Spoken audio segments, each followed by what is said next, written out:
Hello, Epodinyang.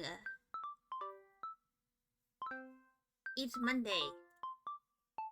And as y'all can see, I am not doing art.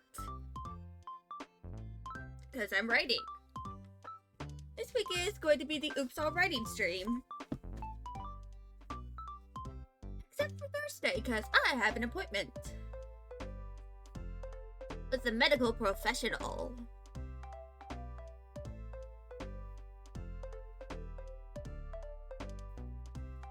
Yeah, so far we have written a total of 3 whole pages last time.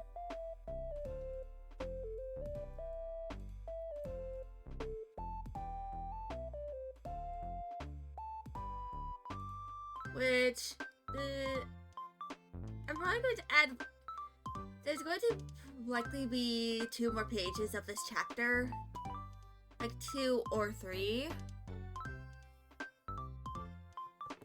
I'm not going to dismiss ads or anything. And while I'm, streaming in this week, so that I am able to have a break while I'm writing. But first I'm gonna blow my nose, and then I will get started.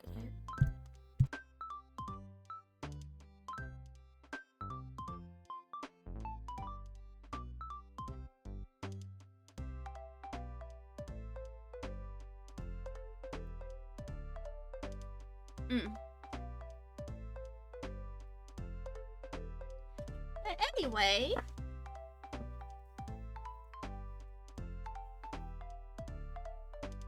my hips are being Ehlers-Danlos-y. But I'm going to start the writing now.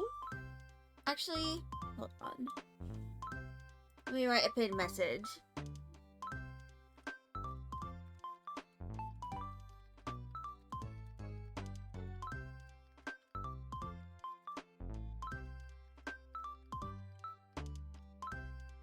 Anyway, let's pin that.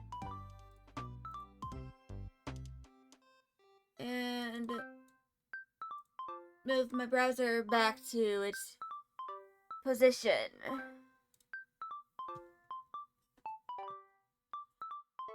So let's do some writing, shall we?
ads are not starting anytime soon because I have them set for like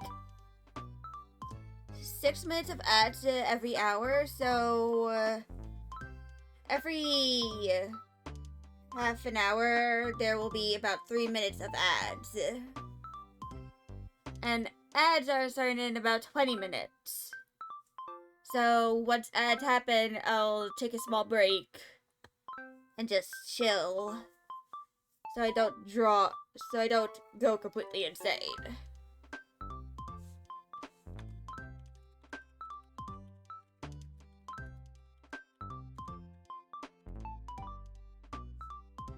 Also, hold on.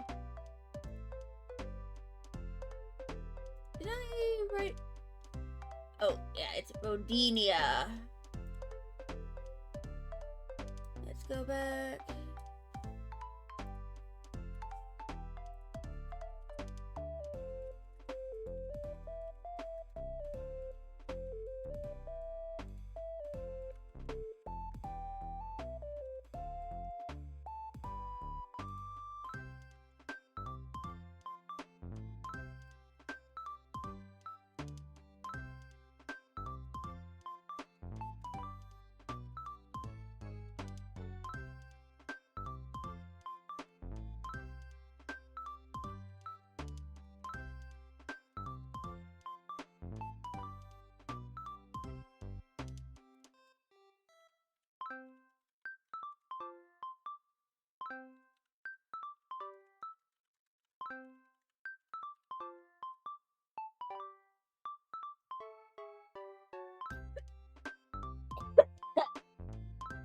Accidentally swallowed some saliva that went down the wrong pipe.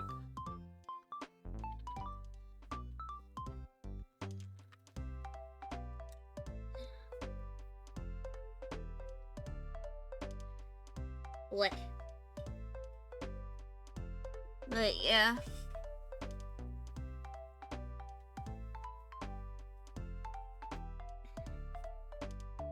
So there's basically about like not even a whole page of outline left.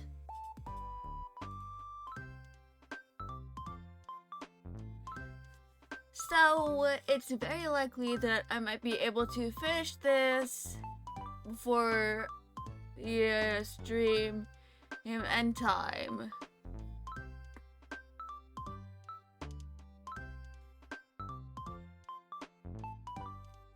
So it's entirely possible that I'll finish this within like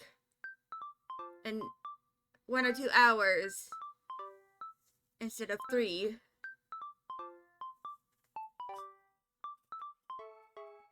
Luckily, I have like 5 more chapters that I have to write, but I'm just going to do outlines for them.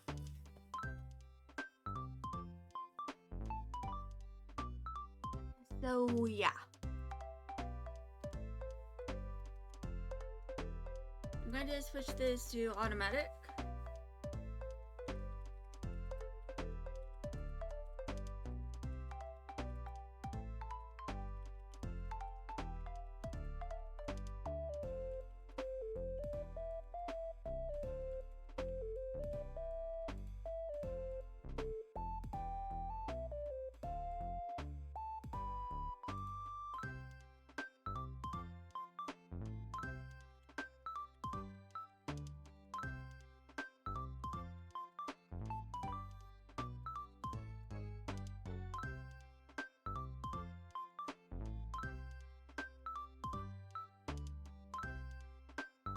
Also, eventually I need to replace my monitor, or at least my monitor stand, because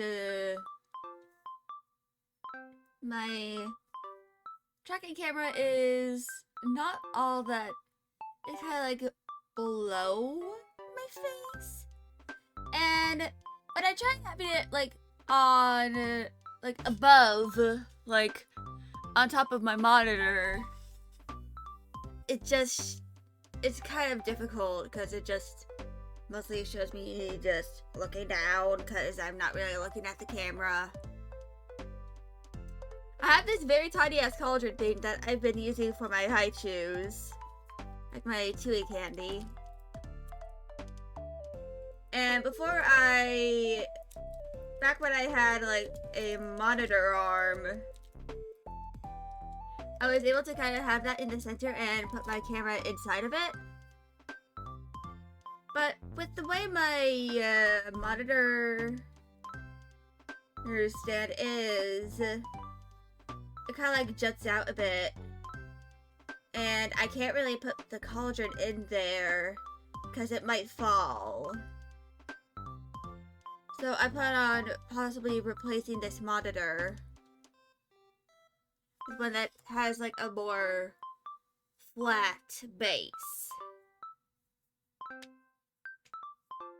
Of course, that's just something that might happen in the future.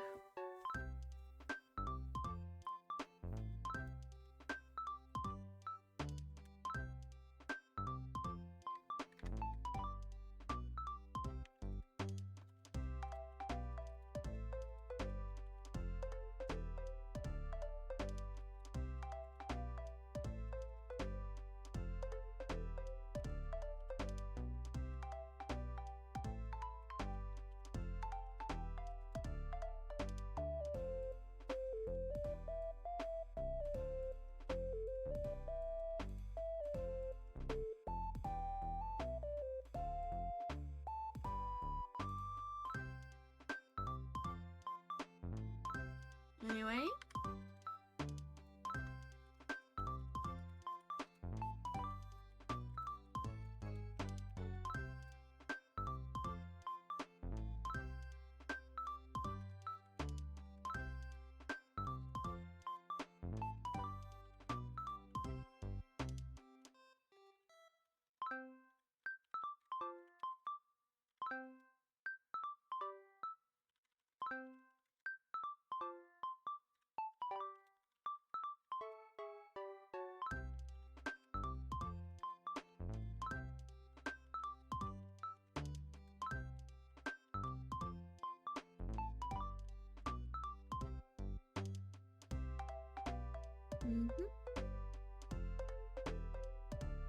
Also, probably like sometime next week, I'm probably going to do a bunch of date everything.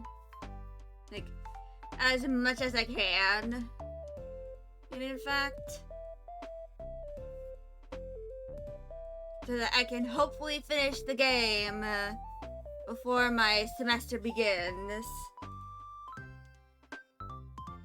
I am, however, going to mention that I will be streaming during my semester, just probably on like Sundays and maybe Mondays.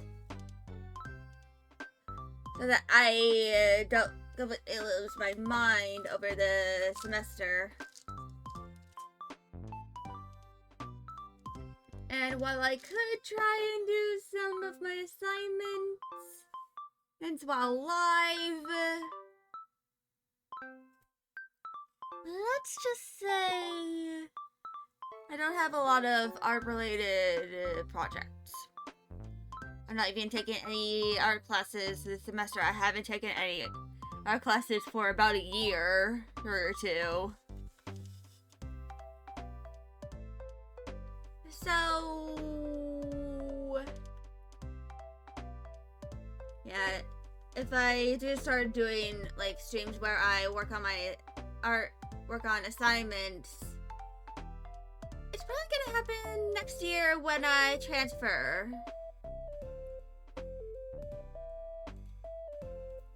Like, when I transfer to the university I plan on attending, like, in the middle of my, school year.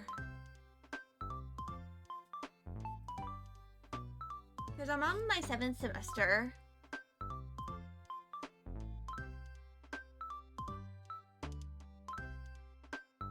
Which is quite a long time.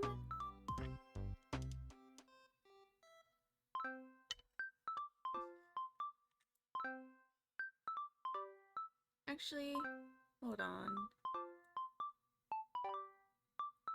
I'm gonna add a point redeem really quick.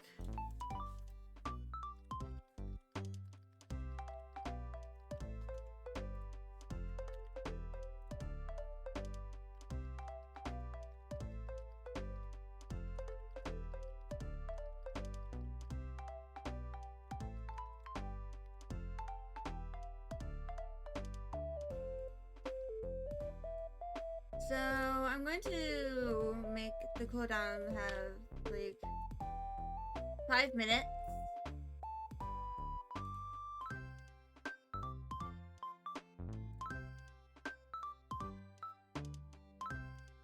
And that is the redeem. It's only 100 cheese cubes. So not too much.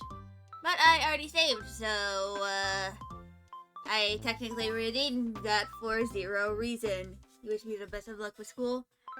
I appreciate it.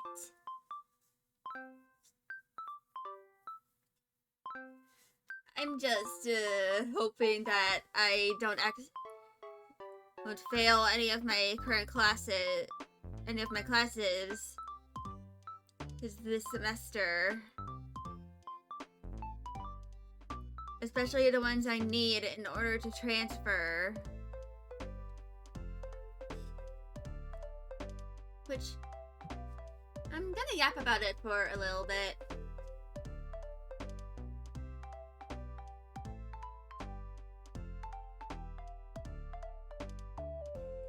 Just let me go get my,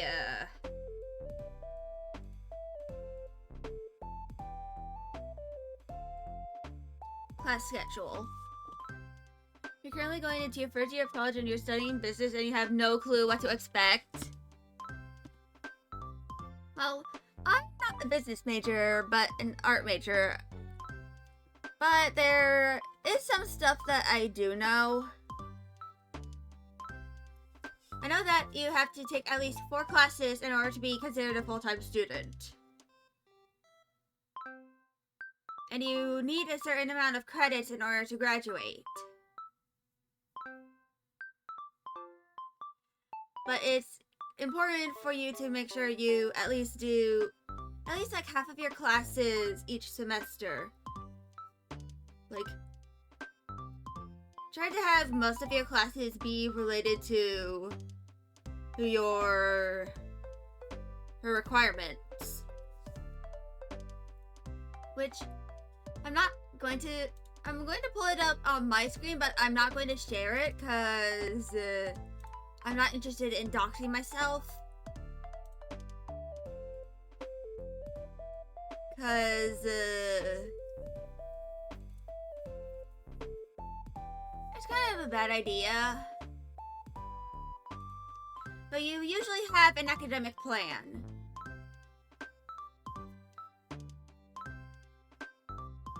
And the progress on it is based off of how many units you've done and how many credits you have.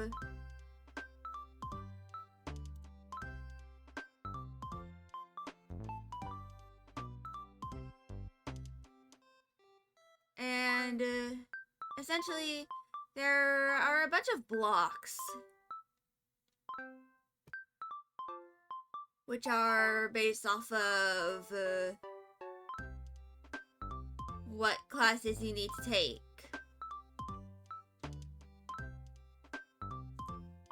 Like, for example, one of the classes I took a few semesters ago was interactive design.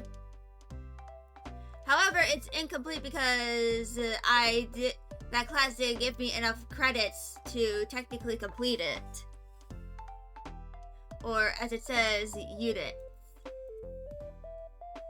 I have 3 out of all 4 of the units that I have.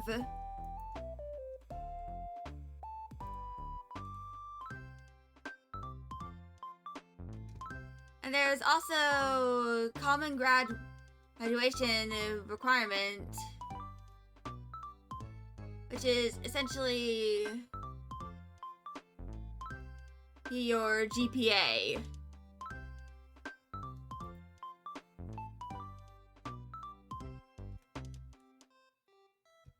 Which I actually have a 3-point-something GPA, which is, I think, like more than good since the target is a 2.0.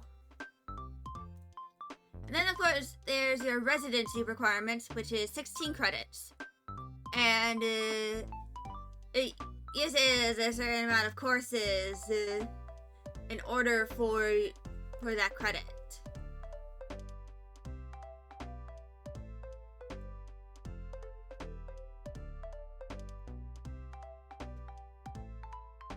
But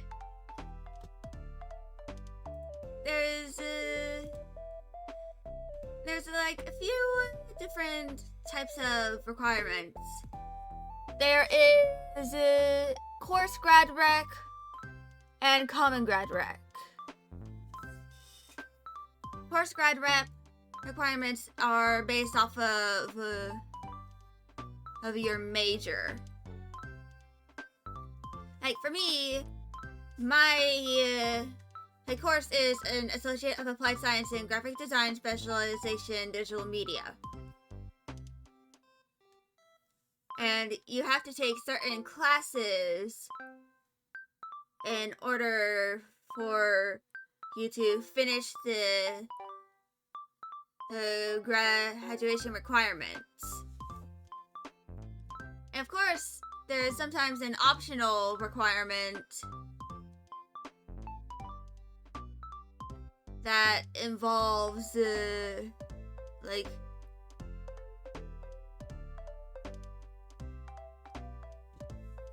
basically, you take certain classes so that you can transfer to a certain university. But this mostly applies for me because I'm in a community college. And the blocks for that are written communication, humanities, arts or history, social or behavior science, natural sciences, and mathematics.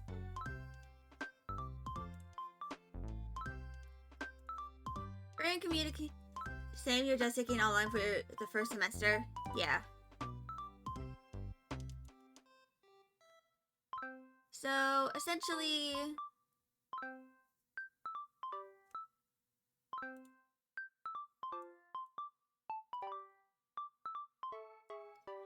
one of the biggest things you need to check is, like, the minimum amount of credits you need for a certain course, and try to find a class that is in a certain course that can give you the minimum amount of credits that you need. Sometimes they don't give you the minimum, but instead give you more than you actually need. Like, my health class gives me 2 more credits than I actually need.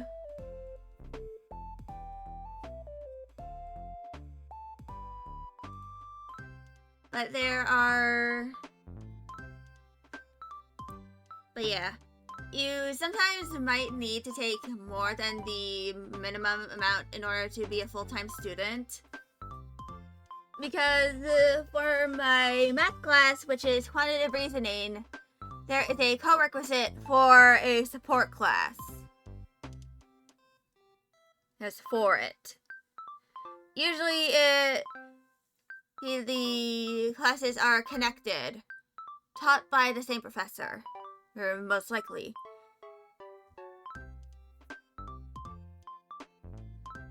And sometimes that means you take 5 classes total for a semester. But right now, I actually have about 12 classes that I need to take in order to graduate. Because I am more than halfway through my semester.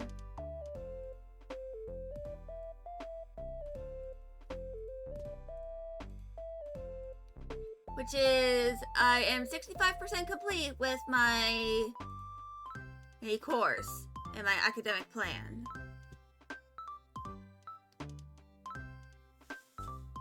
And usually, once you get to 100% completion, you can apply to graduate in a certain semester. Either the fall or the spring semester.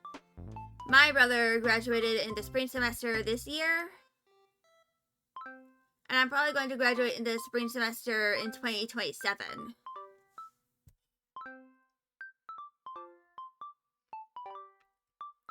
Though it's very likely that I might graduate in the fall semester next year. So 2026. But that hinges on whether or not I want to stay in college for a little while longer and like do a class or two that isn't really related to my major at all, but just stuff I want to do.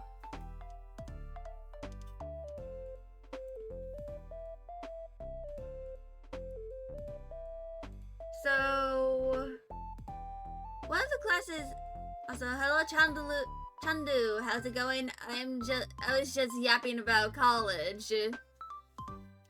But they're literally starting in less than half a minute.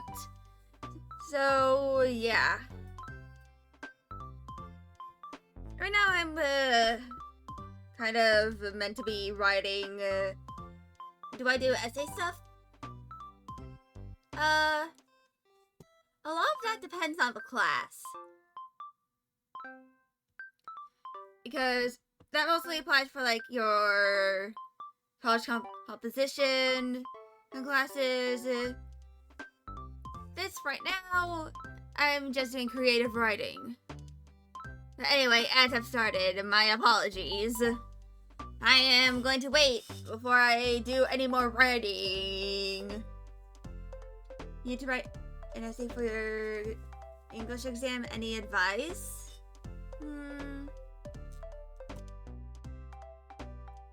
I'll type out the reply.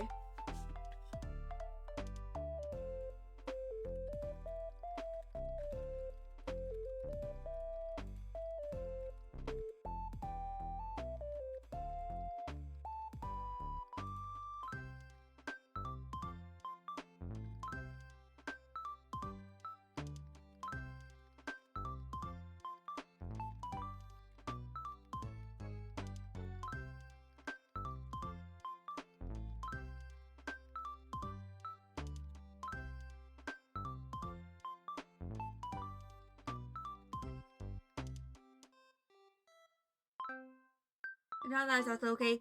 I'm actually writing a reply right now so that you can screenshot it.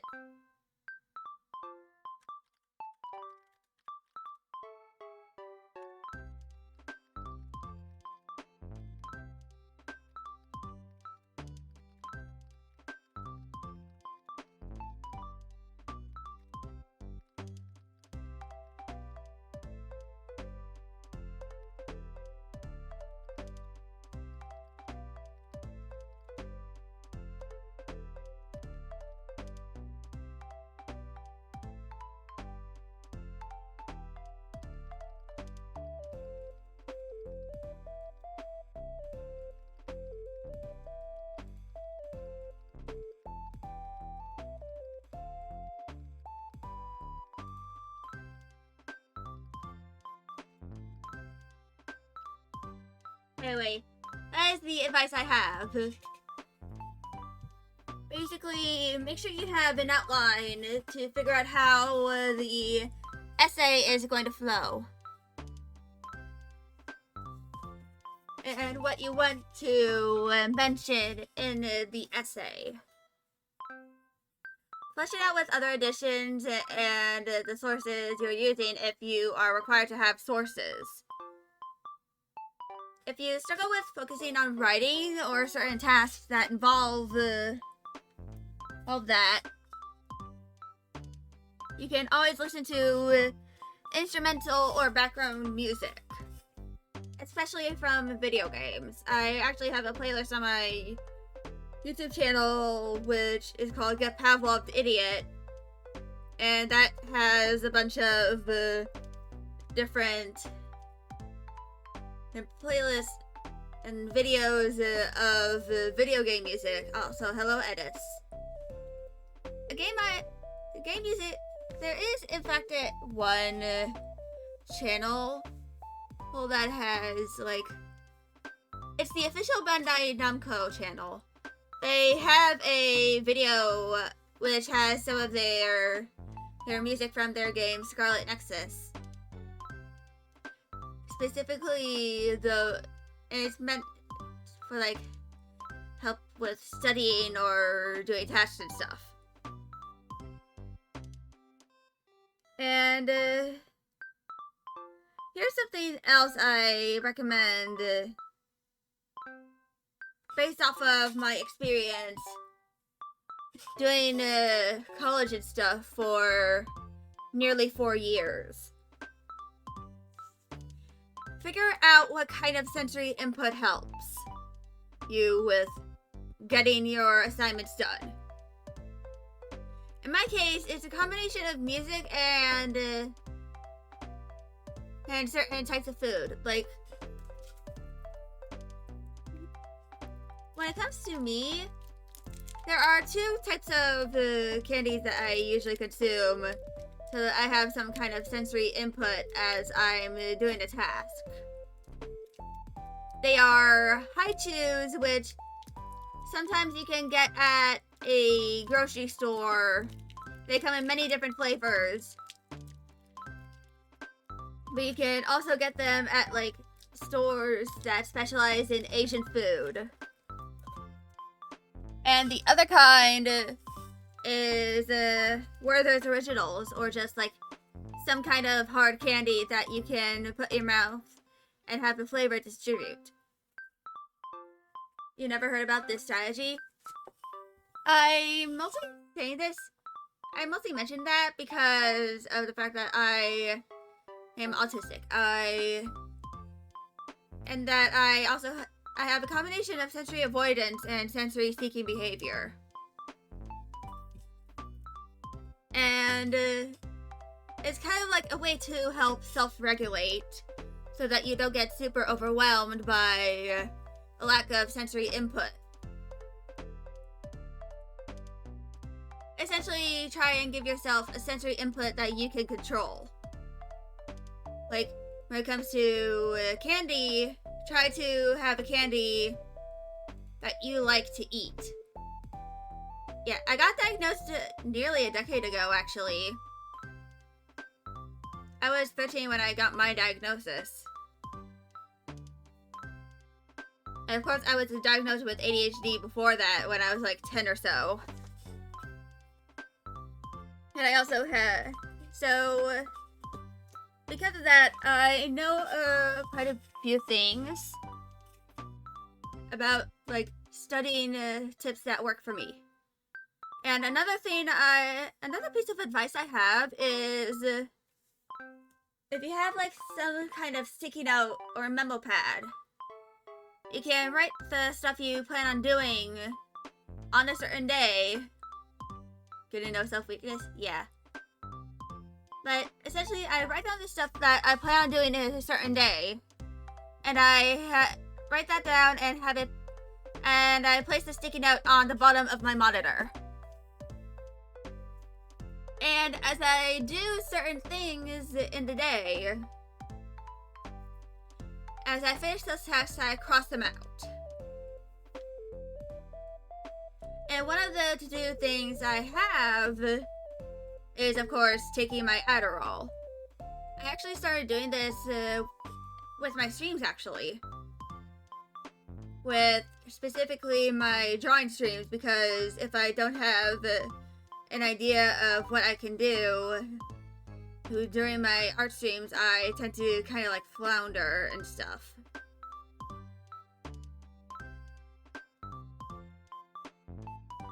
So, because of that, I started writing down what I wanted to draw for my art streams, like, before my previous semester. And then I thought, hey, maybe I can do this for my classes and I can get stuff done. And I was actually able to get a lot of my assignments done early. In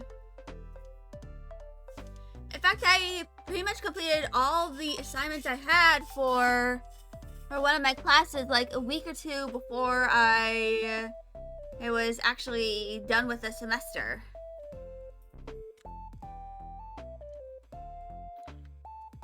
You follow Cal Newport?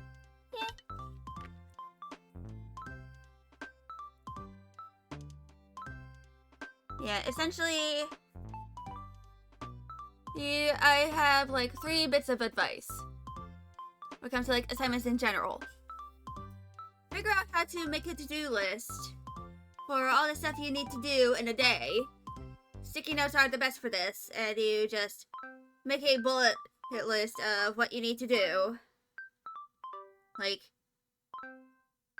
if you plan on doing a quiz or replying to a discussion, write those down on a list, and title it with the day and to do.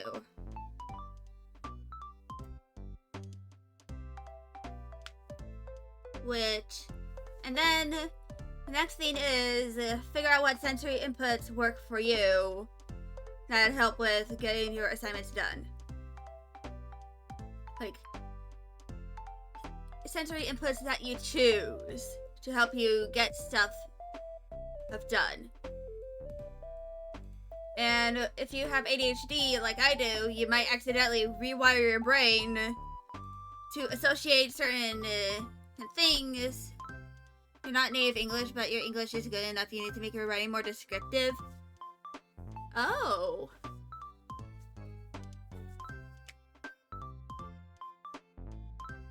Descriptive, huh?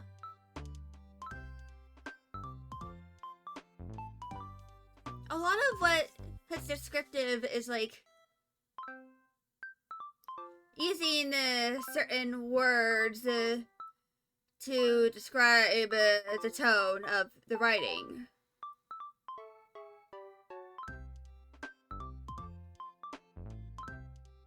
Like, as an example, you heard about IELT? Yeah, yes, you need to take something like that.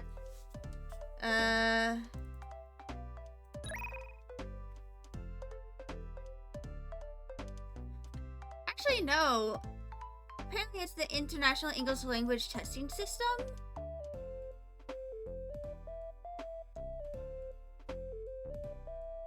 It was established in 1989.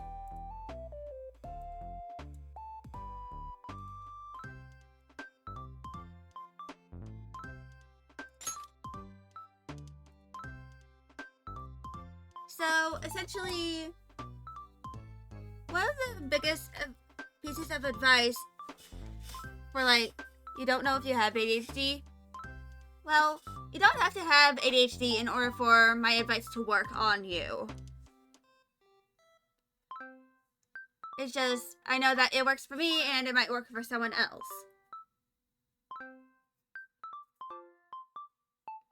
But I think the biggest piece of advice I have is to read a lot of stuff that is written in English by native speakers. Especially creative. How do I practice my grammar or vocab? I honestly don't really practice it a lot because I've this is my native language. I have pretty much been speaking exclusively English my entire life.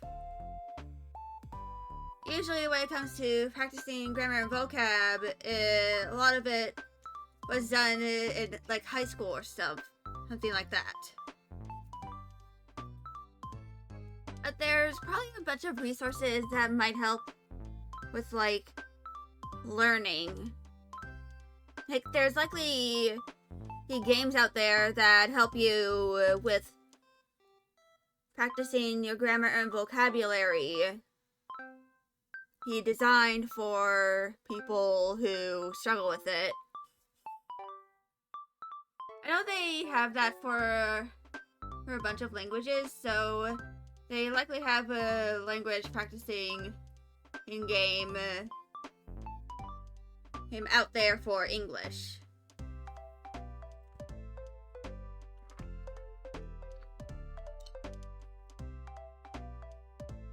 But I think the biggest way to practice grammar and vocabulary is to write. it doesn't have to be anything academic per se. You can, in fact, I highly recommend trying to write a story of some kind. It doesn't have to be completely original. There's a reason that fanfiction exists. But I also highly recommend reading fanfiction in different languages. There's a website called Archive of Our Own, otherwise known as AO3, and you can filter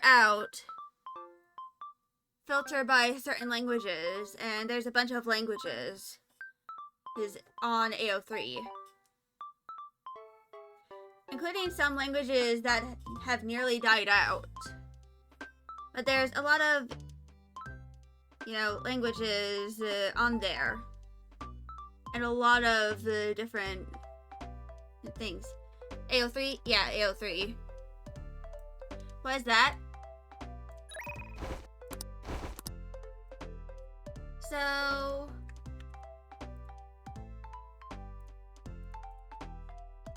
it's called Archive of Our Own. That's why it's AO3. And it's basically a platform that is meant to help with,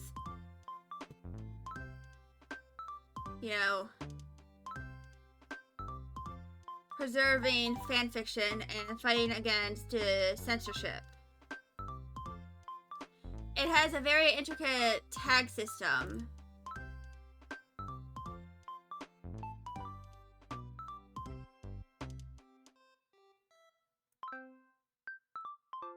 Like, there's a bunch of things that you can filter, including language. And you can filter your language stuff from your native language or English. They even have British Sign Language? Fascinating. But there are a bunch of categories on there. And ratings. So,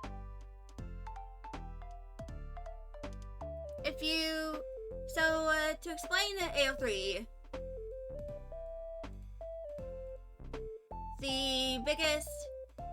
there are 4 ratings. There is not rated, general audiences, teen and up, mature, and explicit. And it basically gives a vague idea as to what the warning, as to what the general story might contain. Not rated is probably like is like the most vague because it could be anything. General audiences tend to be kind of lighthearted. Teen and up is stuff that is a little heavier subject, but like stuff that you'd read as a teenager, like young adult. Mature is like for adults only, and it can have a bunch of heavy subject matter like gore and stuff. And then there is explicit, which is what we tend to consider not safe for work. That is where you have your smut. Or like just written pornography. For lack of better words. There's also warnings. And there are 6 total possible warnings. No archive warnings apply. Creator chose not to archive warnings. Graphic depiction of violence, major character death, rape / non-con, and underage sex. And you can either include or exclude certain ratings, warnings, and something along those lines. And you can also include or exclude crossovers, which is basically if a work is in more than one fandom. you don't think you'll be asked, those will be asked in the test you are about to take? It's likely, I doubt it will, but it's a good way to like figure out how people, it's probably a good way to figure out how people are able to write their stories, write things, and how the grammar and vocabulary of the English language works. I wish I could help you a little more with this, Chandu. But this is kind of out of my league. Because, any essay websites? I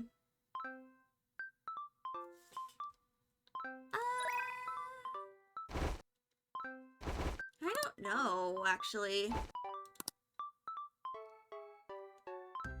There is, however, one website I could recommend. And it's, dictionary/thesaurus.com. You got good info? Yeah. And, of course, there's other websites, a lot, like Merriam-Webster. But essentially, that can help with, like, finding out the definition of certain languages. And there's also a bunch of articles that explain the history of certain words and the differences between certain words as well that are spelled similarly but could actually have different meanings. And there's also some articles that have slang terms as well.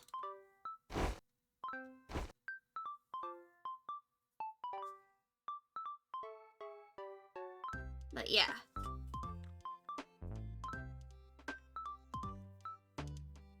Essentially, the biggest thing is that most of what I know about writing involves, creative writing. Like, writing stories and exposition. That is what I specialize in. I'm not very good at academic writing. So I don't exactly have a lot of resources in order to possibly write in a way for academics. But there is a certain app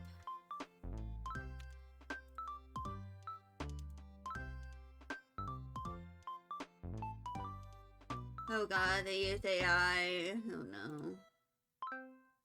But there is this site called Hemingway, which is likely named after a certain author, like Ernest Hemingway, I believe.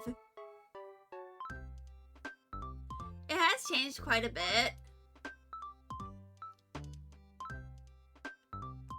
But it's essentially a site that helps with figuring out certain things. It has a readability grade, and certain phrases are marked in certain colors. Like, red is sentences that are hard to read, like extremely hard to read. Yellow, or in my case it's kind of like orange because I'm in dark mode, are sentences that are a little less harder to read but are still somewhat hard to read. Purple is a word that is likely too complex and could have a simpler alternative. Blue is the weakeners, such as the passive voice.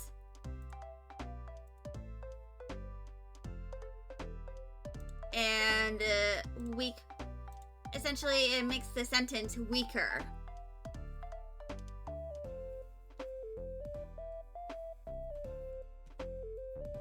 There's also a tutorial on it, but I highly recommend that. That's like probably the best thing I can recommend in order to help improve your use of the English language. You are pretty good at it, but I like to mention that there are people who natively speak this language, but they also struggle with the language itself. In fact, you're more likely to be dyslexic in English than likely any other language, from what I've heard. Simply because of all the grammar rules and structures and stuff. And don't even get me started on the American Southern dialect. Because we contract words out the wazoo. Like, for example,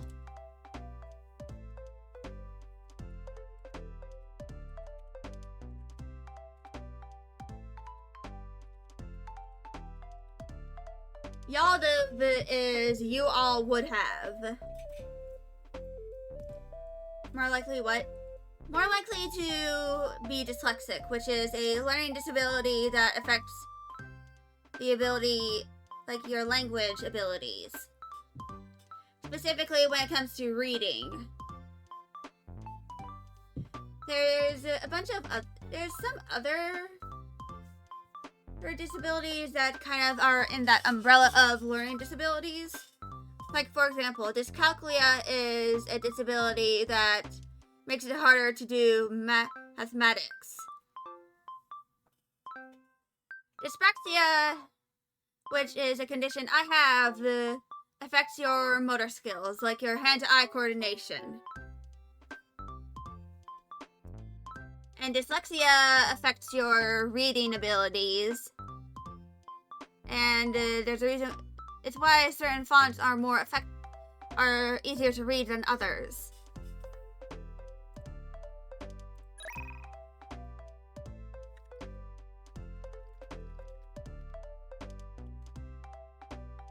And there's also another that is called dysgraphia, which is specifically related to writing.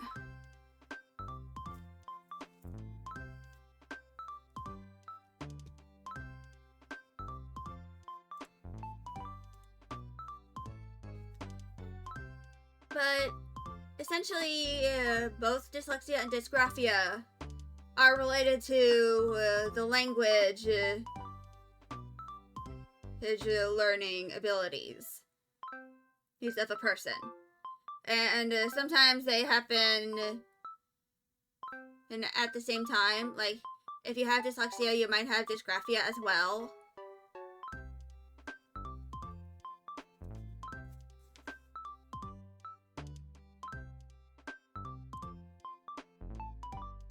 And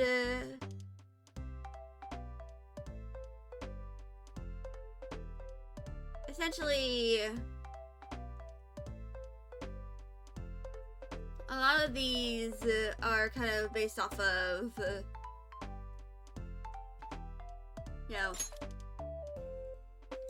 it's entirely possible that you might have, that possible disabilities can interfere with certain aspects of your ability to learn the English language.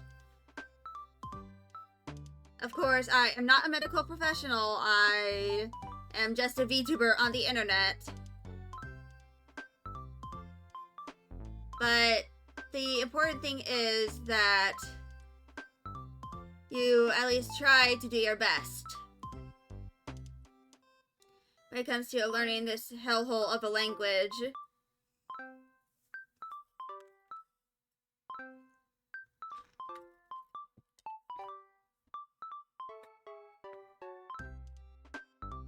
Just know that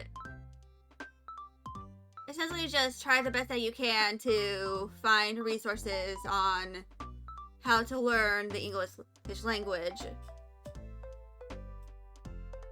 But anyway, I've been yapping for a very long time, and ads are about to run, so I'm going to have them run real quick as I do my intermission. That and once ads end, I probably need to focus on actually writing my story. You know, making sure it's done. So I'll be back in about 5 minutes. I'll run because ads are about to run, so I'm gonna take a break.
Anyway, I'm back. So I'm going to try and focus on writing, you know? So, I'm going to try and avoid yapping too much.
Hold on. Oops. Not meant to do that.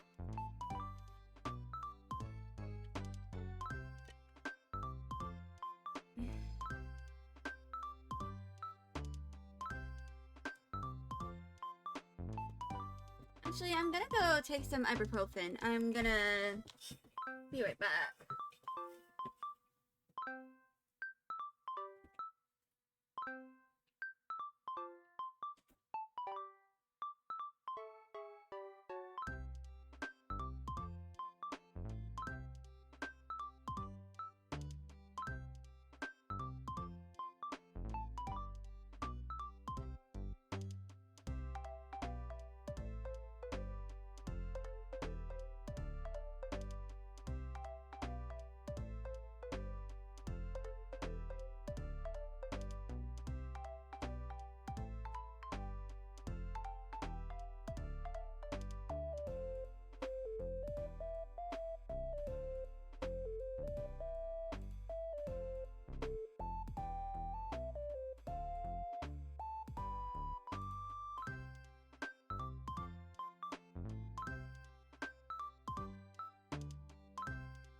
Hello, Shadow. How are you? I was just taking some ibuprofen.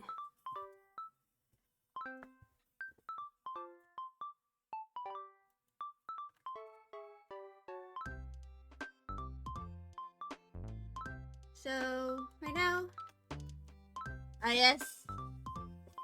Alright, I'll do my exercise.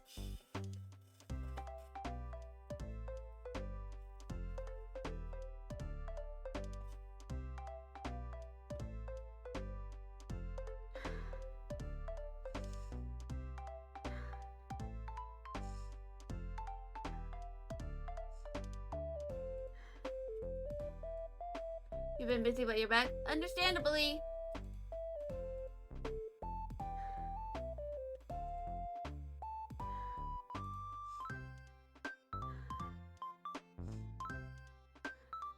Yeah.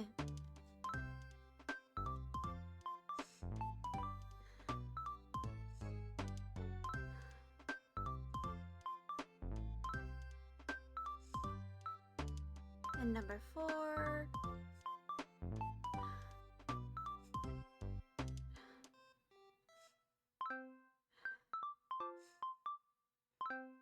And there we go.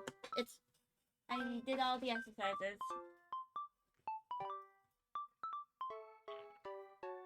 Yeah, yesterday I went to the outlet store.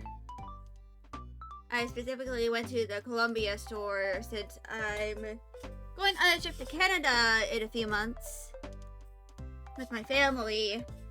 And I don't really have winter coats that are suitable for Canadian weather. Got me looking? Alright. Yeah, oh, fun. Yeah. Right now, so I bought 2 different coats. One is kind of like the fleece ensemble. It's like a very light purple or pink. And the other one is closer to like a periwinkle. Like a dark periwinkle. Just get the roll, see how it goes. It goes well. I acquired some stuff for my trip to Canada, which is happening in December. And I told my dad that I plan on getting like snowshoes as well. And my dad was just like, I'm fine. I can just wear sandals. Hope I have fun. Yeah, it's happening in the week after my semester ends, so it's gonna happen from December 15th to 19th. Yes. And that means my technical probably should get snowshoes. Yeah.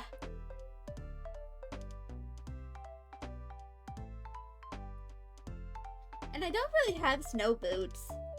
Snowshoes specifically.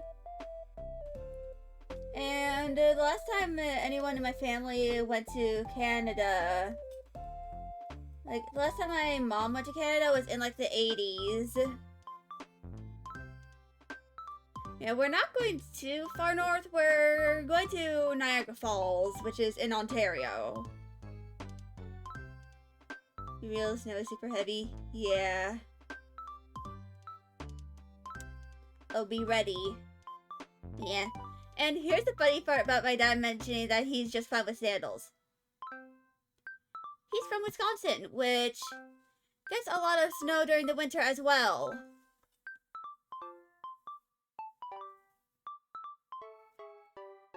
He lived in Wisconsin for a long time. And I still have family there. So my dad should reasonably know that he should not be wearing sandals when it's snowing. I have no idea if he's just joking with me, but it's not that funny.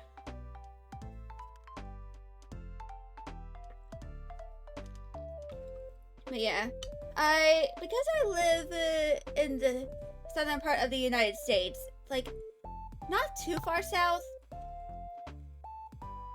but I live south enough that it rarely gets as cold as it does in Canada down here.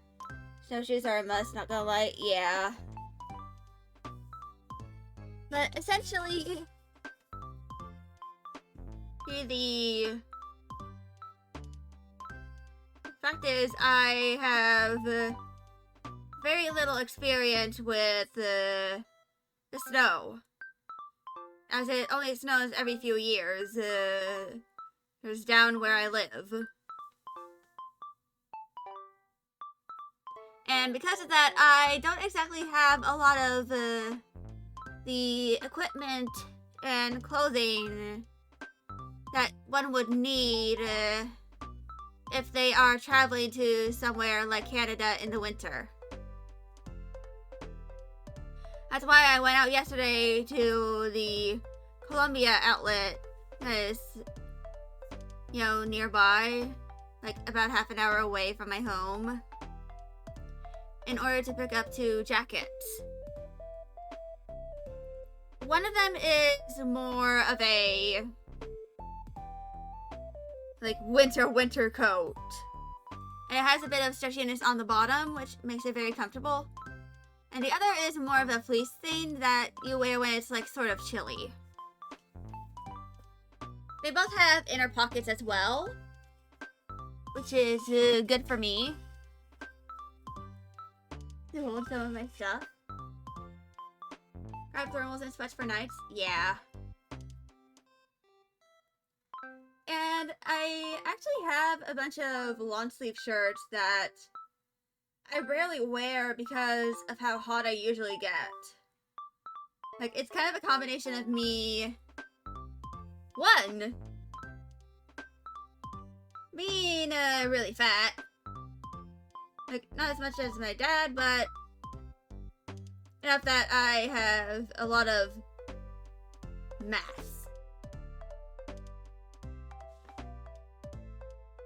And two, some of the medications I take increase my body temperature.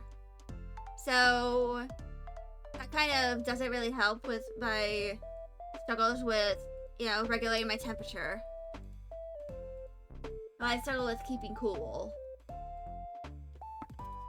But on the very bottom drawer of my dresser,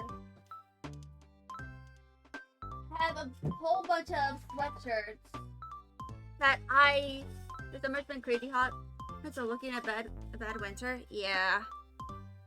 So I'm not all that used to wearing my long sleeve stuff that often, simply because of the fact that I tend to run hot, even in the winter. And also, my bedroom is right next to a heater, so it gets pretty warm in my room. Which is kind of funny since I'm always keeping my fan on.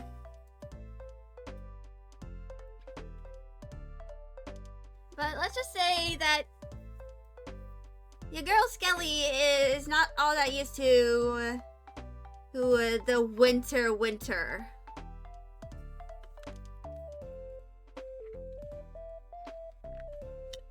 We probably don't have you guys snowed on last year for 2 weeks. Oh my god.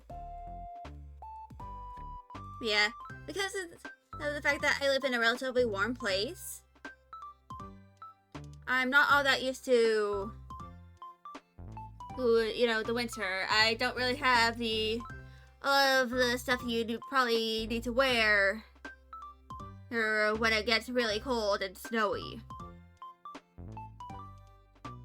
And because of that, I plan on trying to get some of the equipment I need for going to Canada before my family actually goes visit Canada. I have time to prepare. Yeah, I have like 4 months of preparation to do, combined with my college classes and stuff. Yeah, so the main thing I'm going to, since I already acquired my jackets,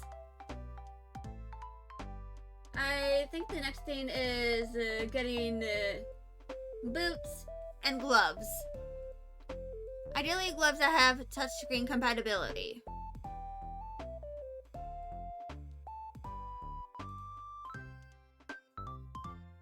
That, and along with like base layers that are kind of like thermal. And I actually have like these fingerless gloves made of like actual wool from Ireland.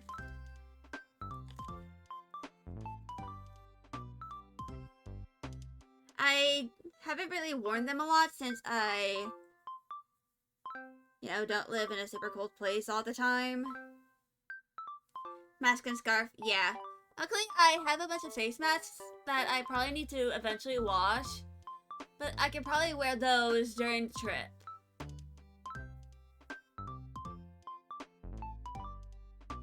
And I actually have a scarf that is in my luggage. It's a Kuromi themed scarf.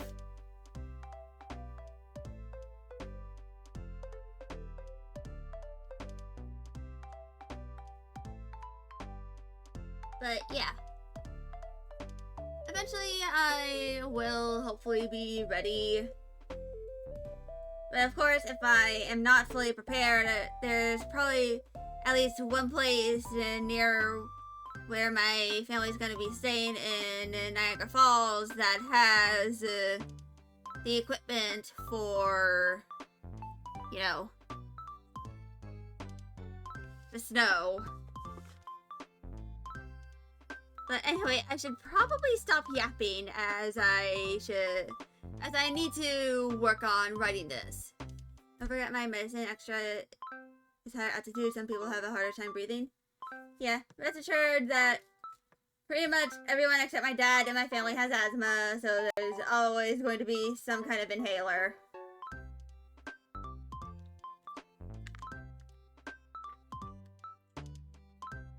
But yeah. I'm gonna shut my mouth and start writing.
And I can remove that text.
Oops, ads are starting in a few minutes. But anyway.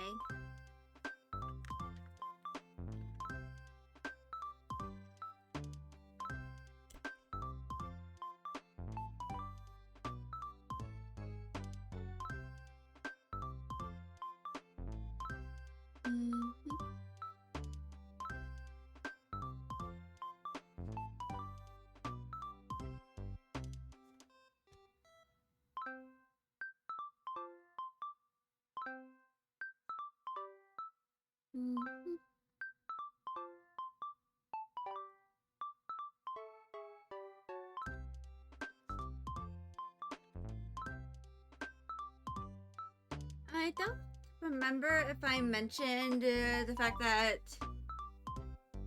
Lily and Dahlia are married earlier in the story. Actually, I'm gonna go check it.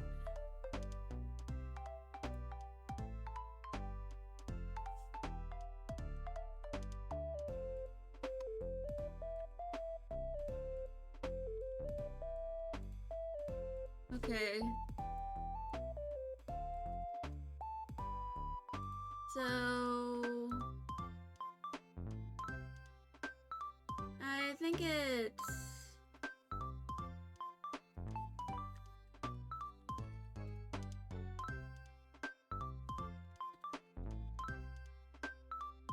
I don't think I mentioned it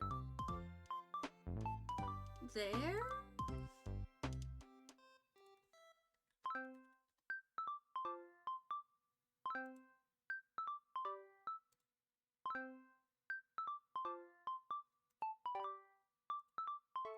Alright,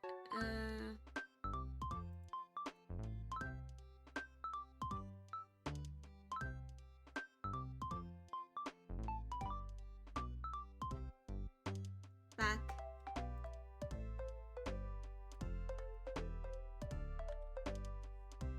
So I'm gonna save that since I kind of made a change.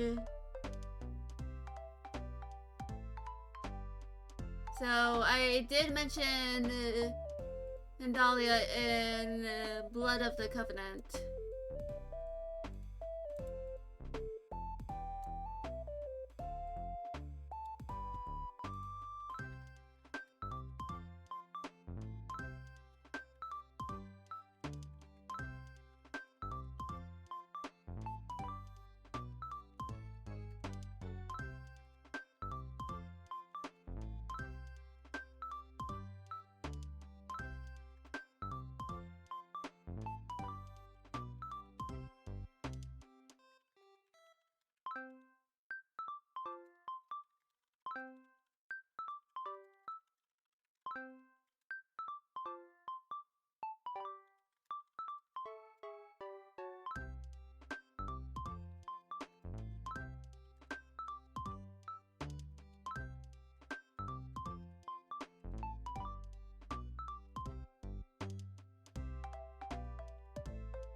But yeah.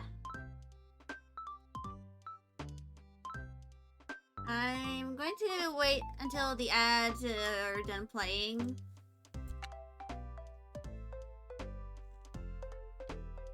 before I finish writing this. Because I think I'm almost done in writing this. I'm gonna save. But yeah.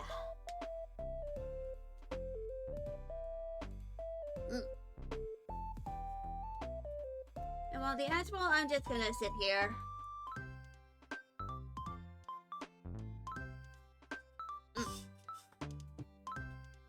And just chill.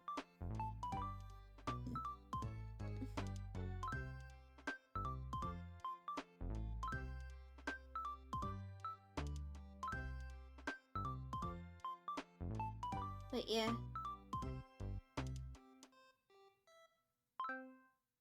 I'll eventually continue working on this.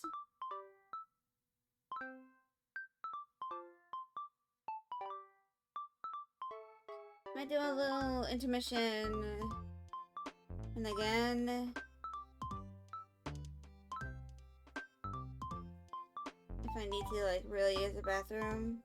But yeah. Once that's end, I'll finish writing this chapter.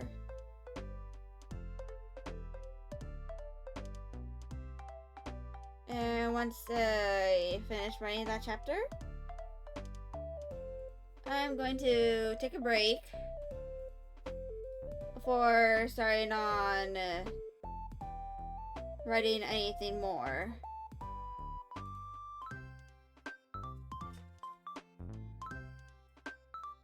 Which I'll likely do an outline of chapter 9 this after I write this.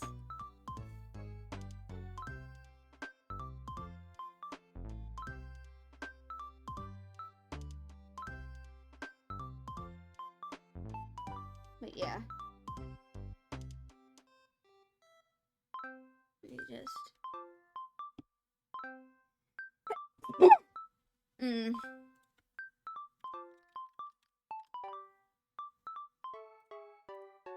I wish a sneeze.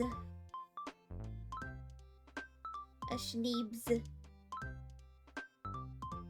Indeed a boo.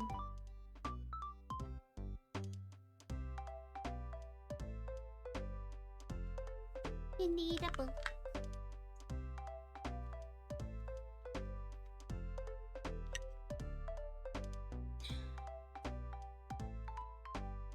Yes. Once I finish writing this, I'll probably like take an extended break before starting on writing the first chapter of Arc 3. Or at the very least, writing the outline. But anyway, welcome back.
I'm gonna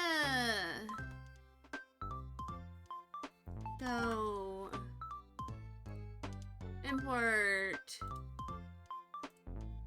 this bad boy.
Hmm.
And that is chapter 8.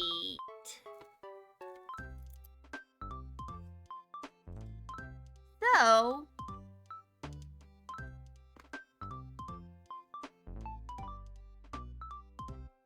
to explain what I'm going to be doing for likely the rest of the week, I have 5 outlines that I have to write.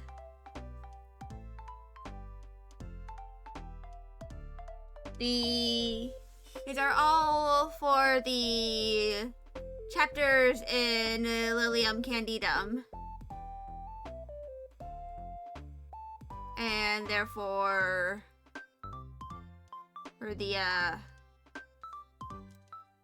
essentially the entirety of Lilium Candidum.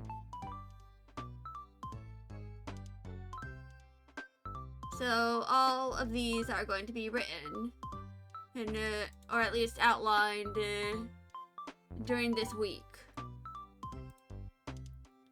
As the next time I'd be able to usually do my writing streams, I'm going to be 2 days into my semester.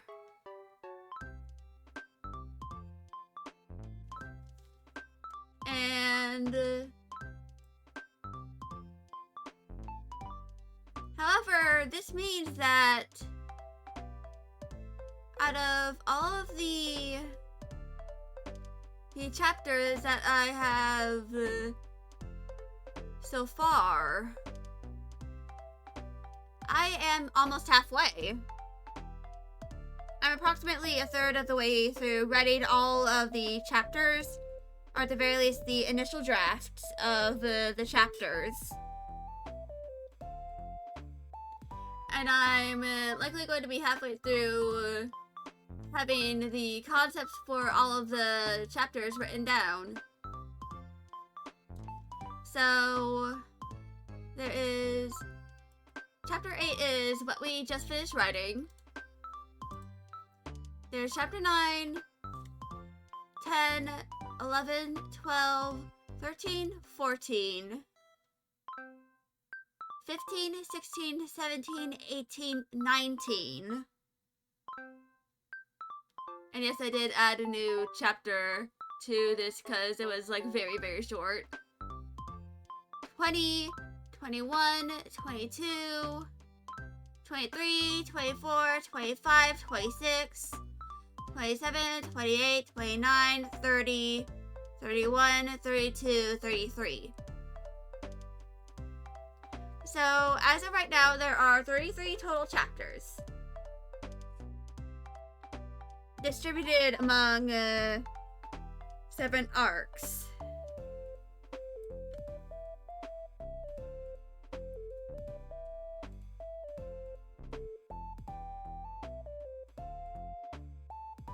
So, of course, I am going to eventually figure out all of the,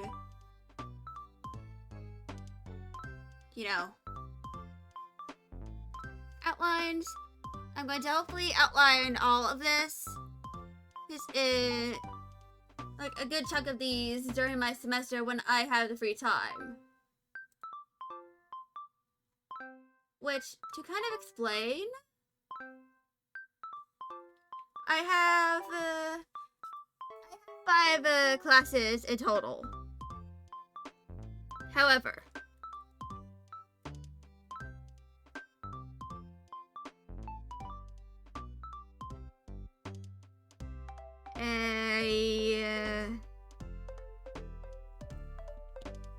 some of these classes are kind of stacked in a way that means that I only have 5 classes altogether in for a month. Actually less than a month. So 4 of my classes start on the 25th. One of them starts in September.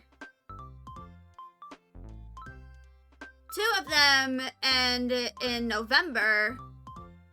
And the final three end in December. Which means that I might be able to get some of the assignments done way quicker. And therefore, I might have time to dedicate to writing some of the outlines for the rest of the chapters of Patchouli's Revenge. Of course, as when I'm done with this, I'm going to likely be halfway through writing the story. Or at least halfway done when it comes to outlines and actual chapters. It's very likely that next year, during the summer, I'm going to dedicate a whole month to doing a write-a-thon.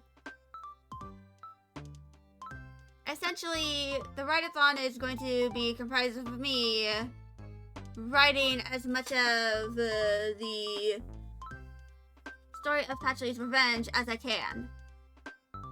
In fact, there will be a subscriber or incentive where every reoccurring subscription equals like 100 words I have to write during the write-a-thon. And every few gift subs, I write like 50 words. Like, required amount of words that I have to write.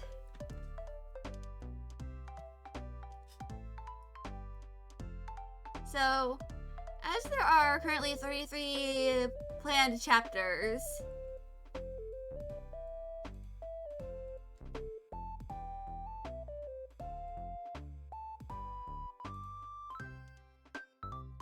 but yeah.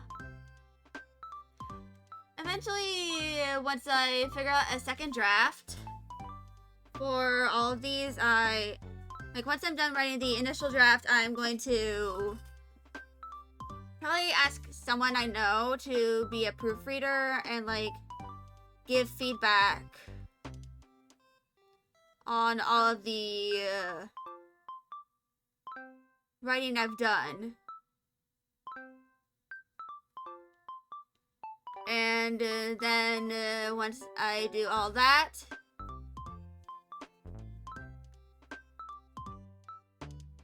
I'll write the second draft.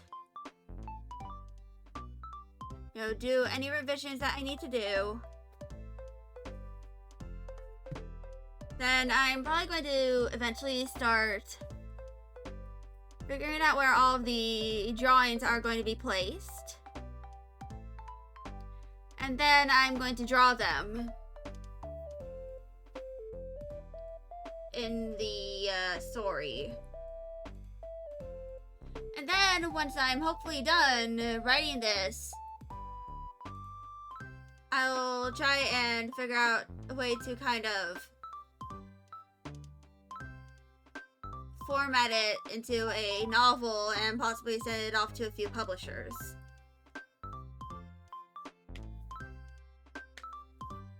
But yeah. I'm going to run ads because I also need to use the bathroom. And I'll be back in a few minutes.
Alright. Bite. And now I'm going to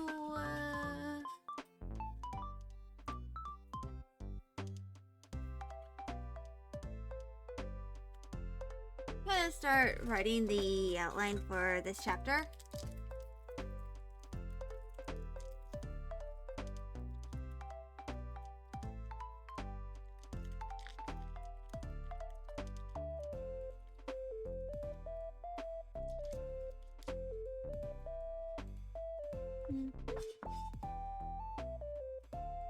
Yeah.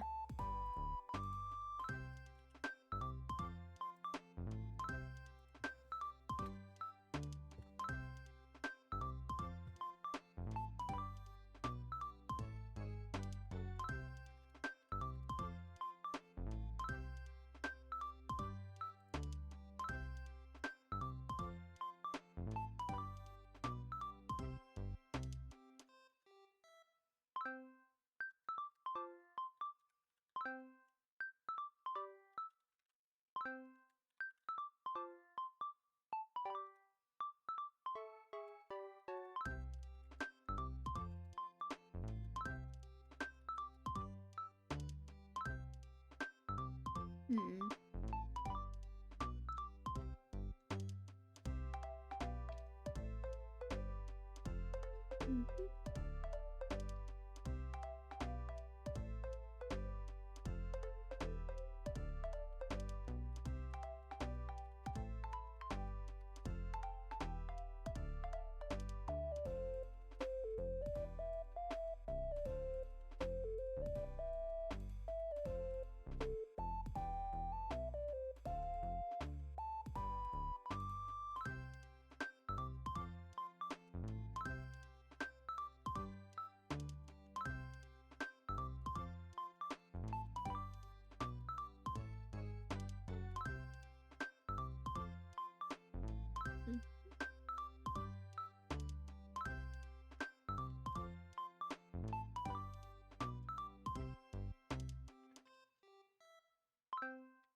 I think I spelled this wrong.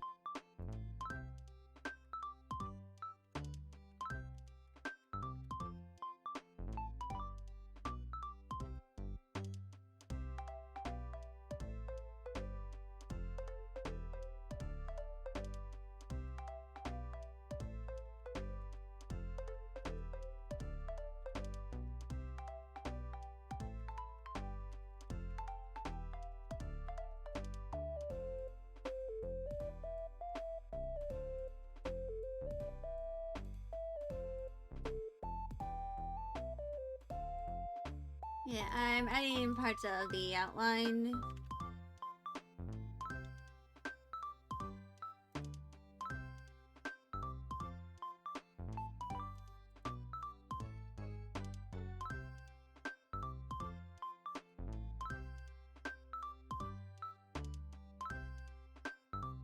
Also, what was that backslash there? What the hell?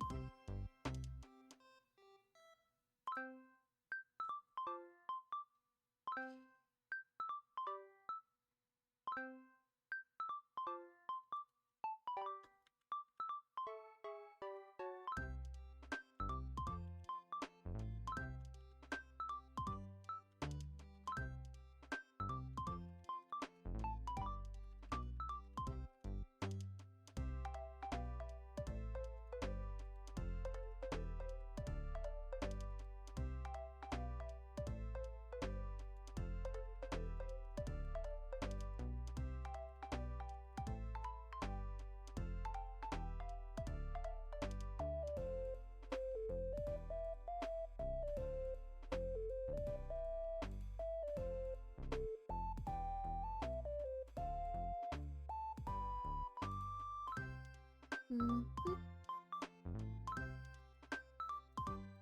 But yeah.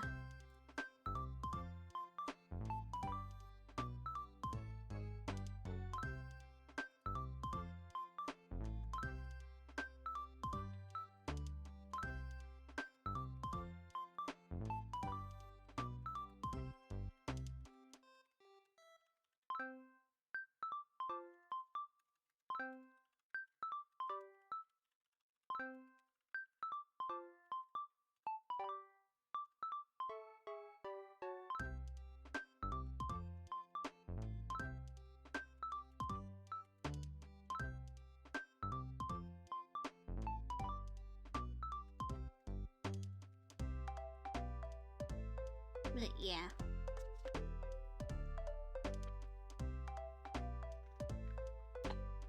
Also, apparently, there's gonna be a lightning storm. Oh boy. But yeah.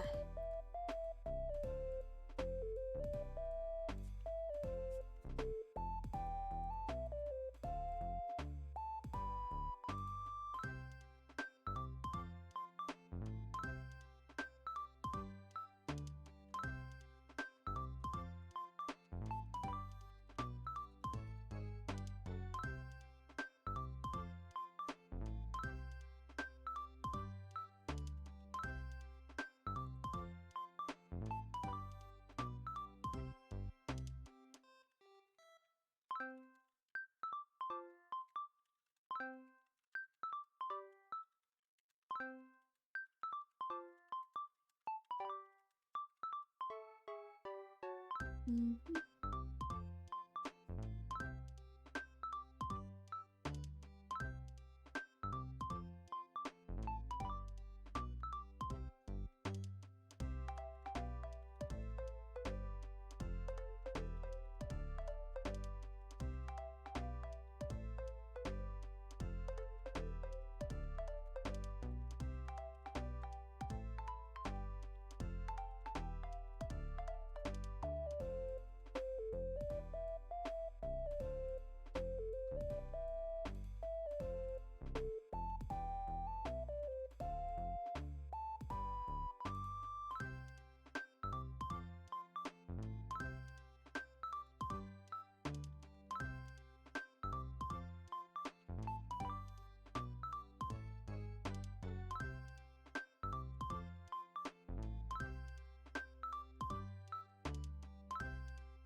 But yeah. I'm probably going to... Once I'm at a point where I can kind of finish all of these, like when I'm like a good chunk through all of the arcs, like probably once I start writing Hydrangea's arc, I'm going to start drawing some of the scenes that happen in the light novel that require drawings.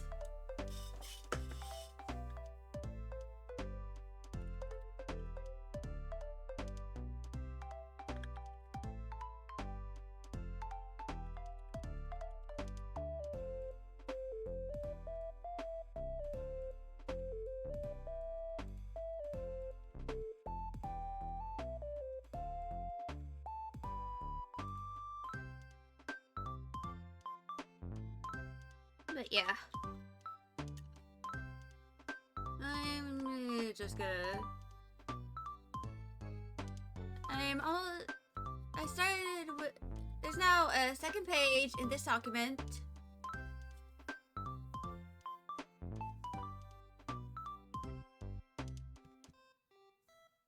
I'm gonna go do something real quick before I return to writing.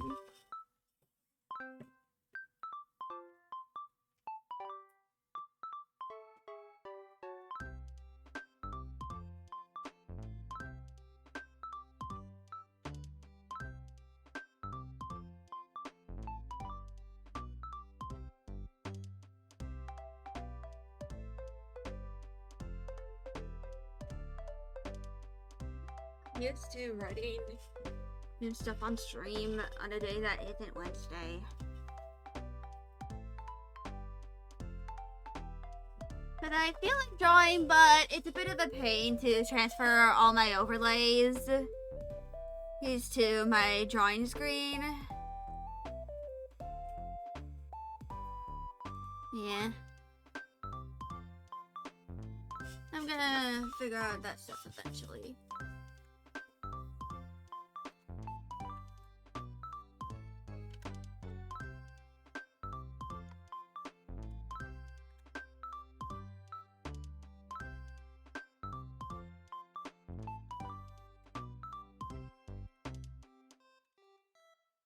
Mm-hmm.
Mm-hmm. Also, I plan on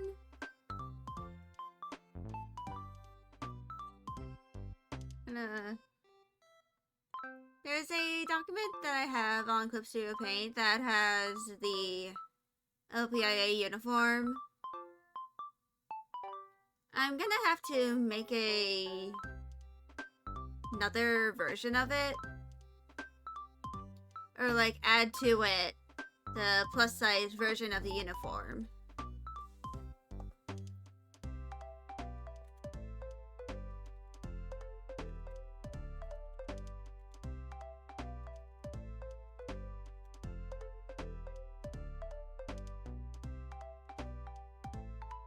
So yeah. Also, I probably need to add to like the master list for all the Patchouli's revenge stories and chapters that it's basically like a rough draft, or like very much a first draft, and that an actual more professional version of it, like a more proper book styled version, will be formatted and uploaded to like likely Ko-fi.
Actually, I'm going to go briefly make a small doodle.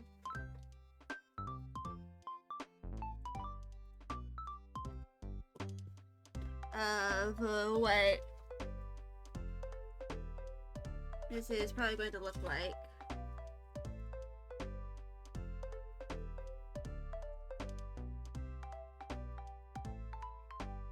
Which is probably going to be like a gesture.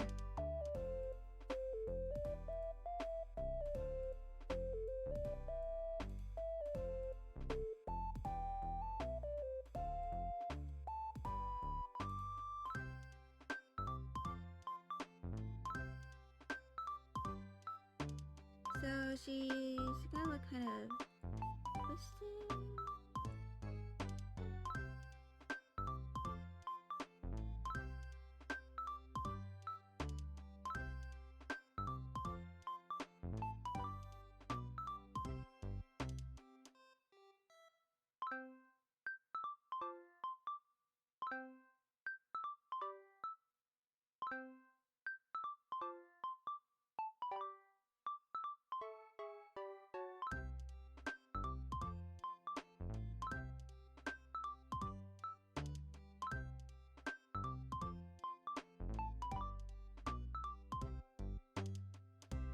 And then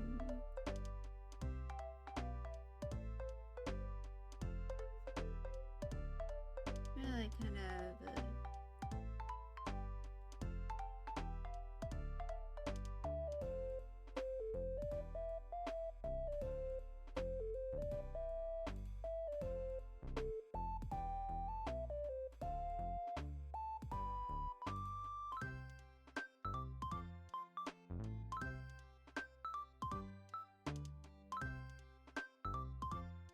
yeah.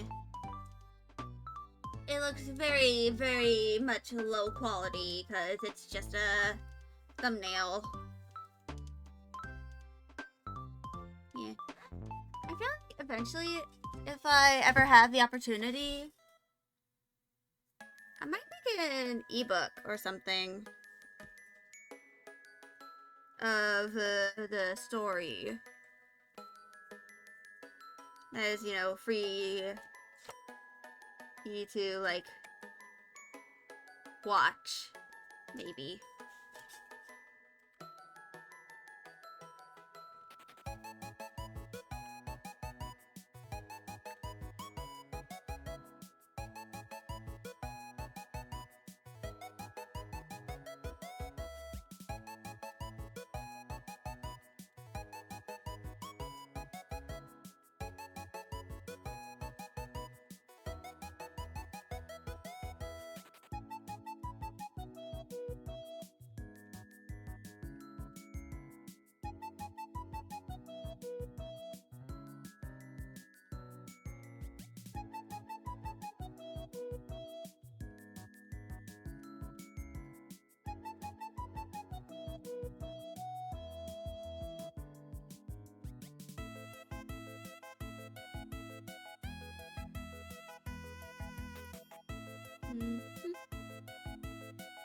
But yeah. I'm going to eventually, you know, make a kind of measurement for, like, how I'm going to do some of this stuff. Like, I might do another to-do list of like, the, like, drawings for the story. Like, specifically of the parts of the story that kind of happen. Like, hold on.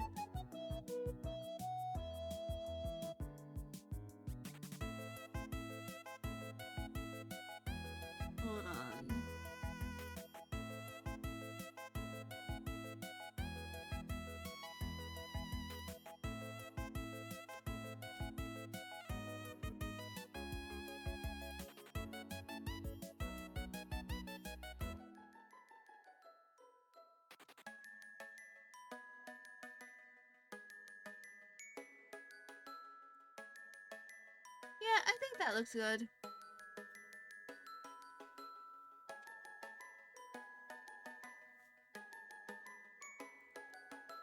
But yeah.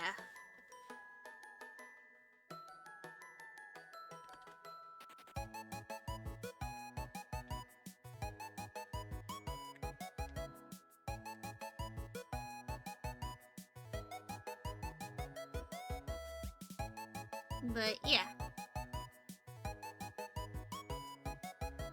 I'm going to continue writing this outline. It's probably going to end up being approximately 3 or so pages. Very likely. Once I'm done, I will probably end my stream.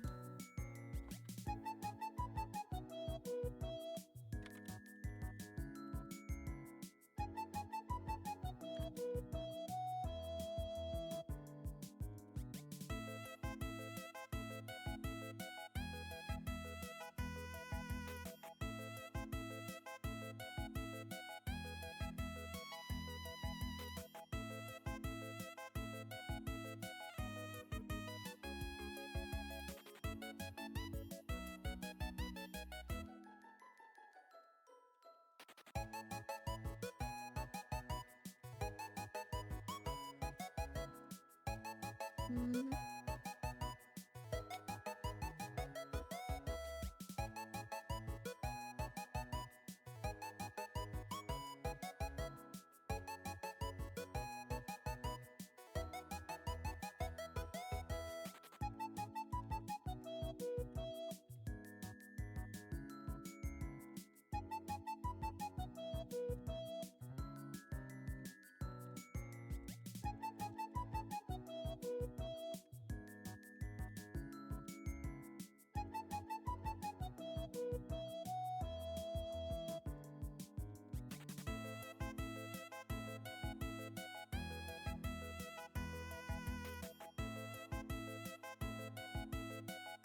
But yeah.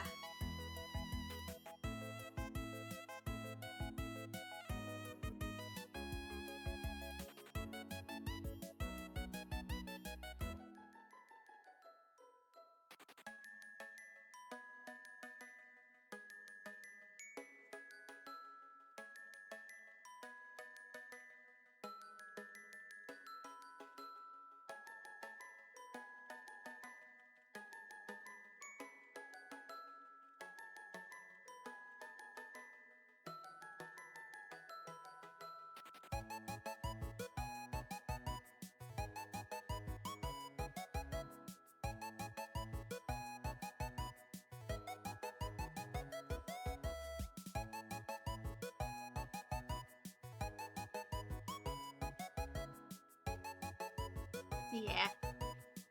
Patchouli is not good at this initially.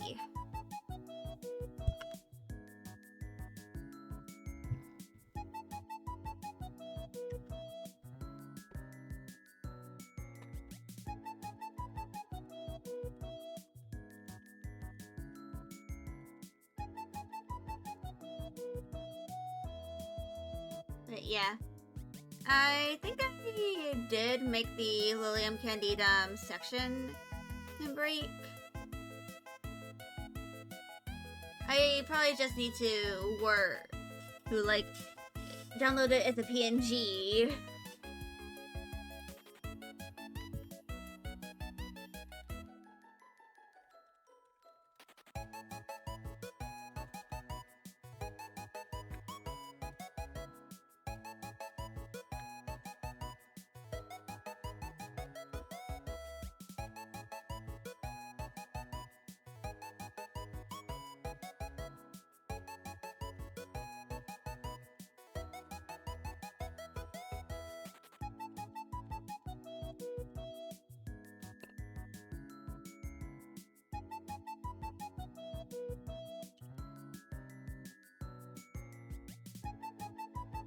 But yeah. Oops. I accidentally turned something on that I did not mean to. Whoops.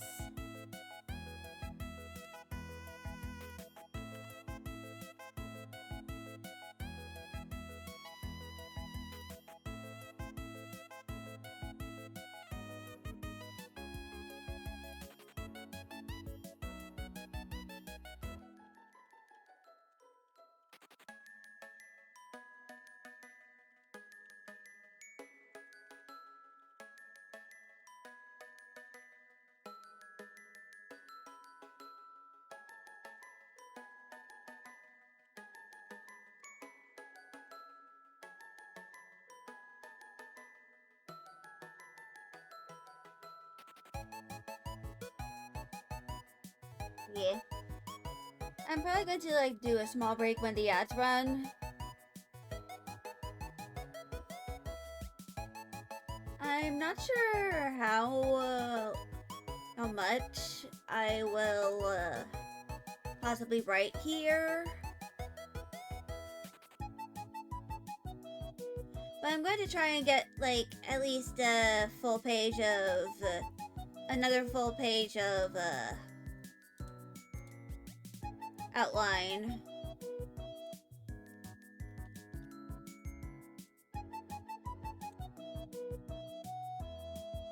And I'm probably going to do the outlines for chapters 10 and 11 tomorrow.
But yeah.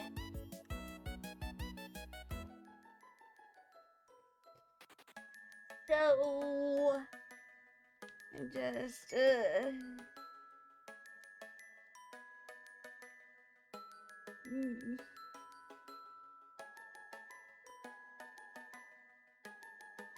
I will eventually I'm gonna try and get at least a few more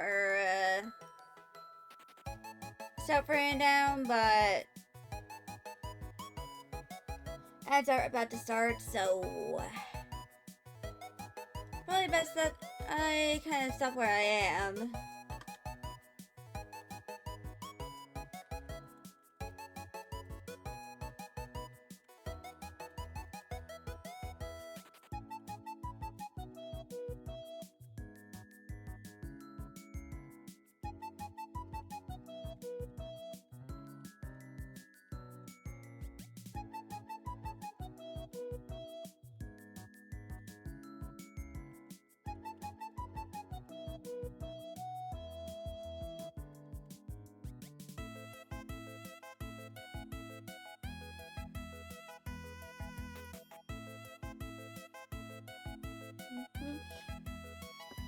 Yeah.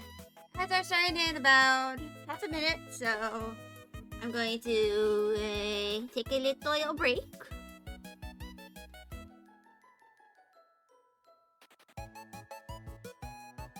But yeah.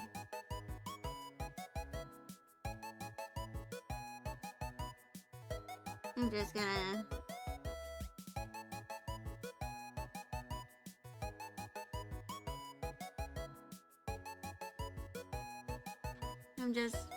gonna chill.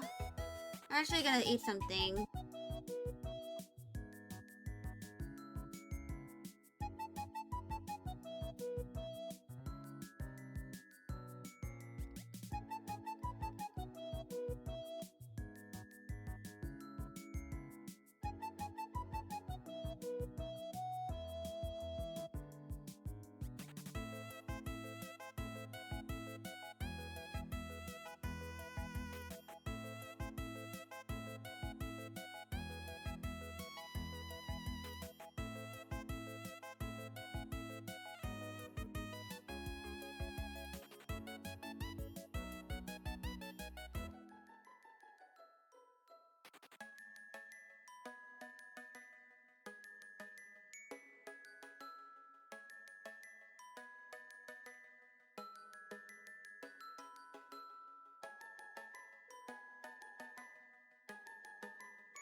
I'm gonna go quickly refill my water. Be right back.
I have acquired kitty. I've acquired an itty bitty calico.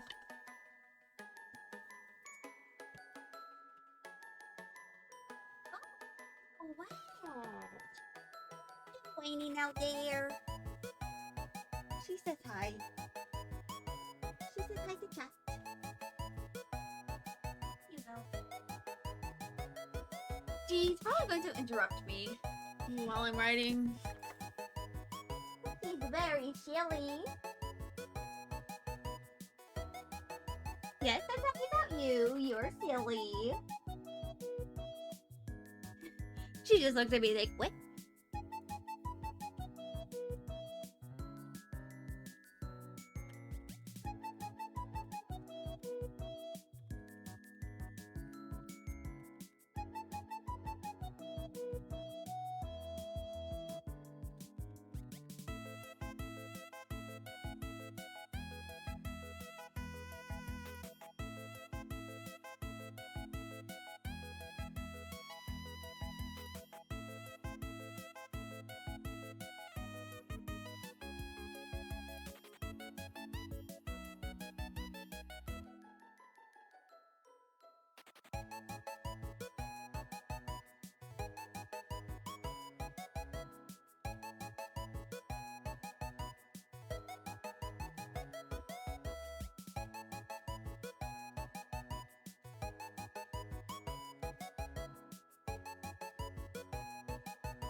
Hmm.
But yeah. Once the next ads roll around, I'm going to do an intermission so that I can give my little calico some attention. And do some other stuff. So yeah.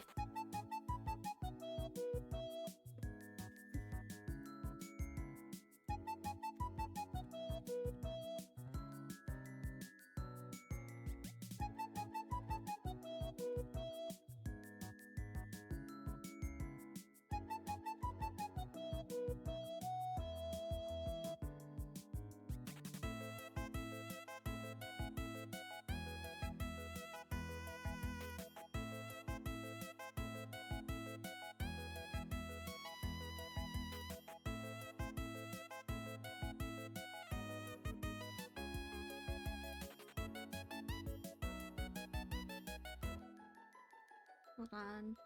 I'm gonna change this.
But yeah.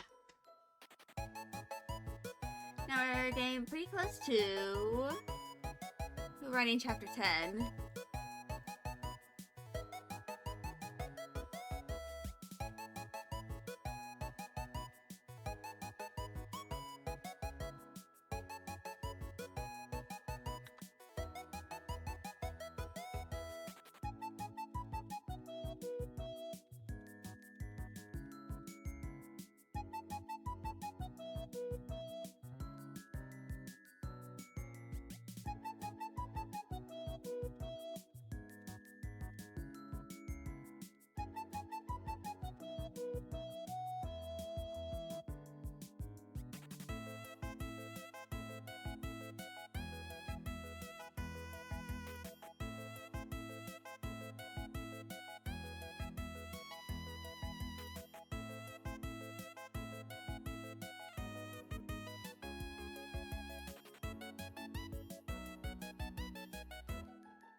Now we're on page 3.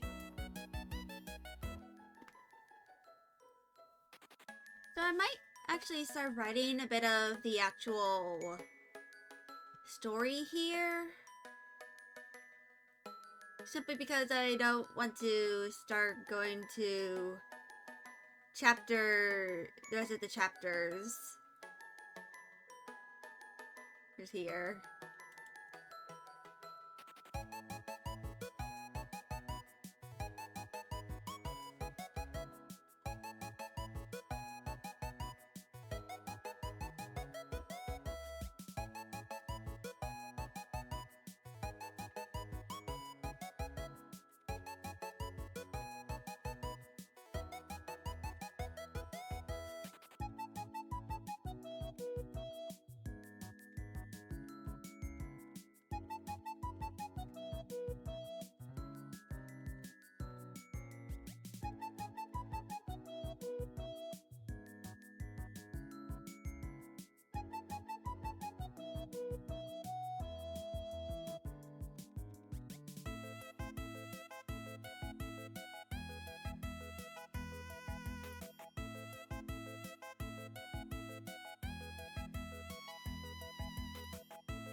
But yeah.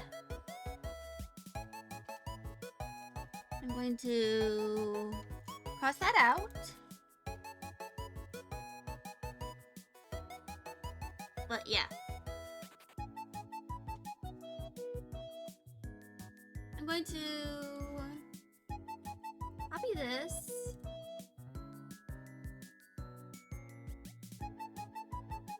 And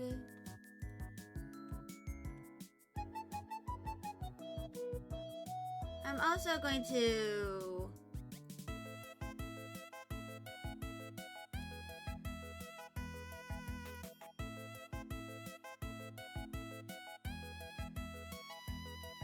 open this up.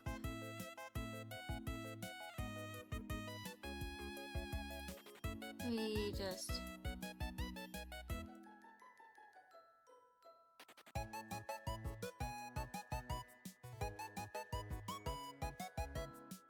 and actually hold on.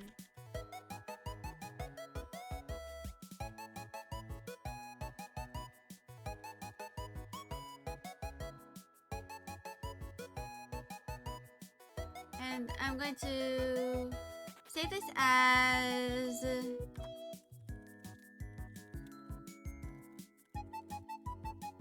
the laboratory.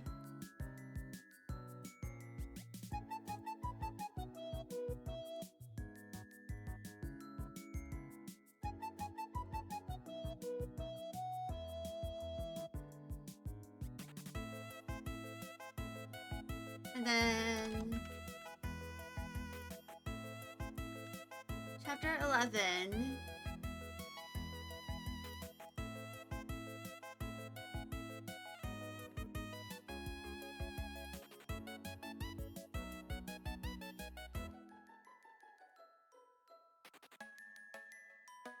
Save as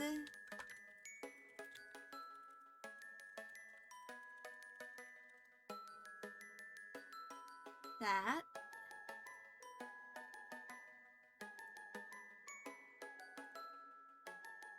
And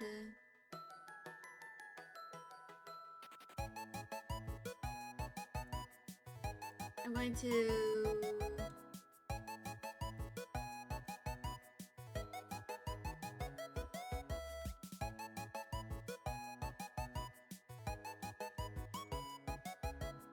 actually hold on. I'm actually gonna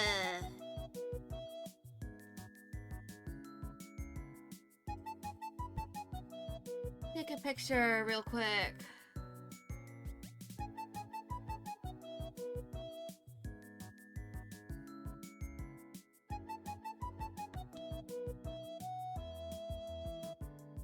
And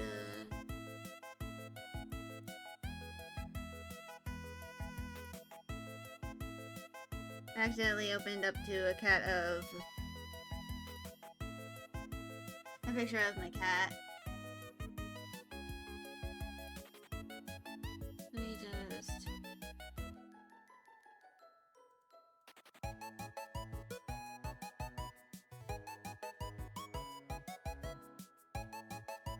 so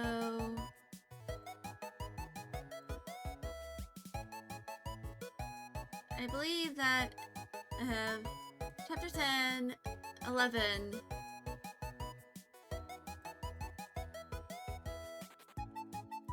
Okay. Chapter 12.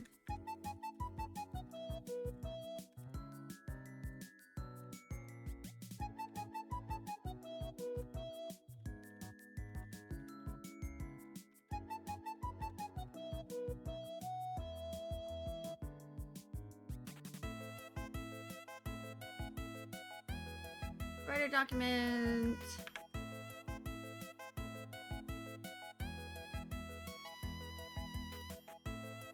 And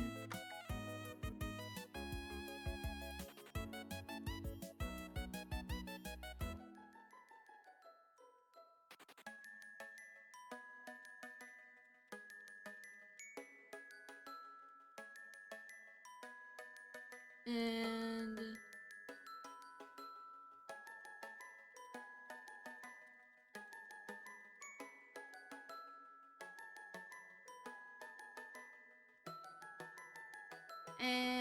the final one.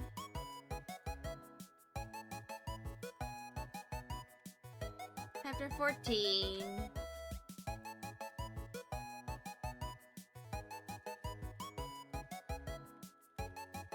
Her aunt and her nibblings.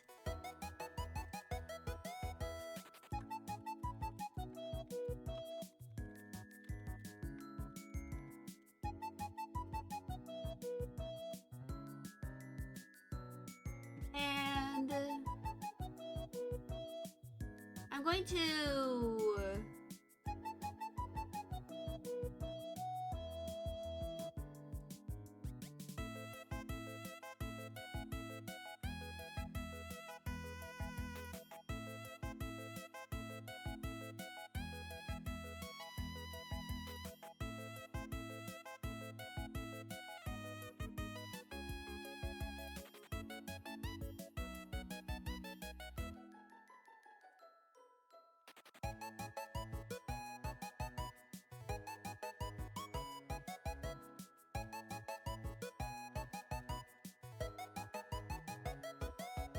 and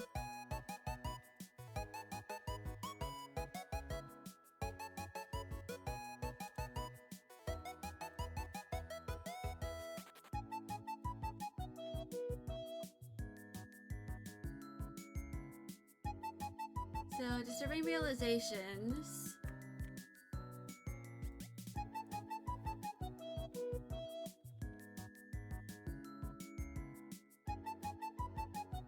But I'm going to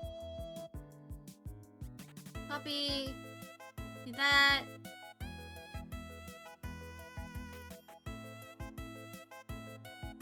paste it, then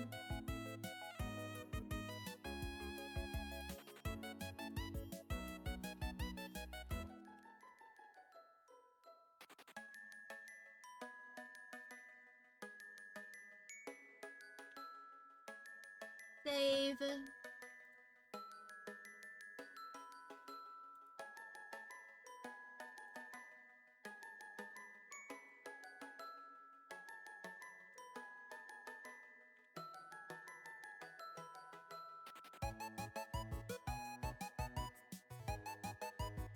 Unfinished resolutions.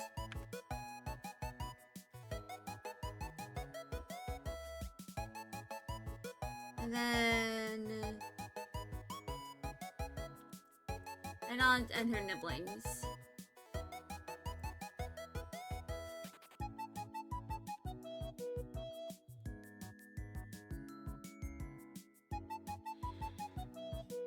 But yeah.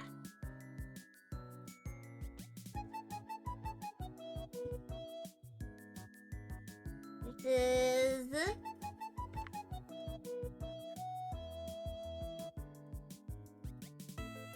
going to be what I'm kind of doing.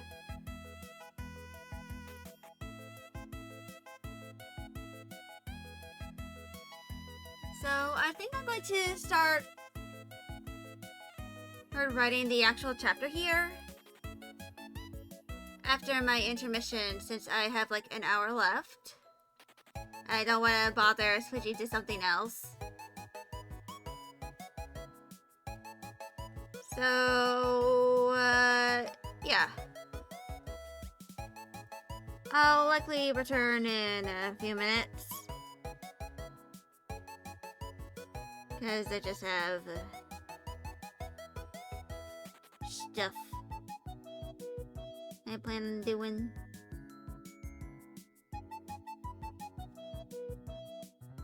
So I'll be back in a few minutes.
Alright. I'm back. I was kind of like making a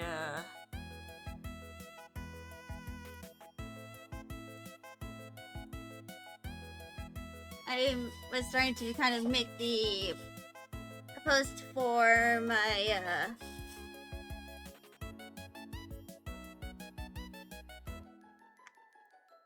for the book cover that I finished making last week for Patchouli's Revenge. But yeah.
But yeah.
anyway.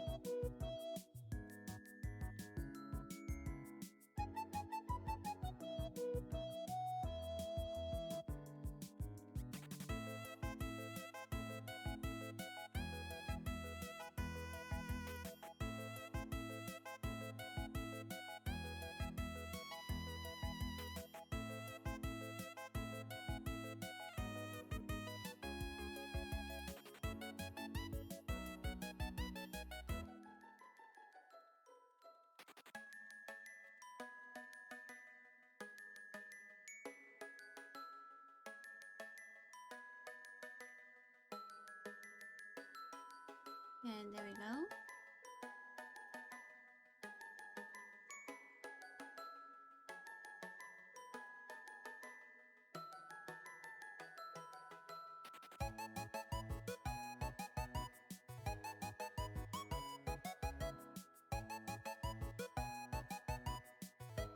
Anyway.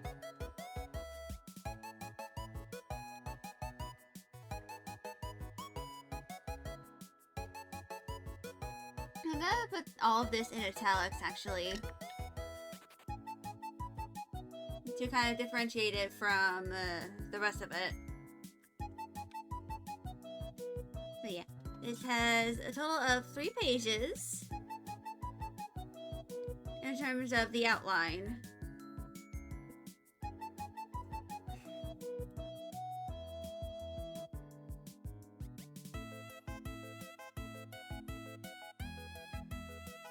But yeah, that's what will be happening in like 20 minutes.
Nothing in the chat. Loop.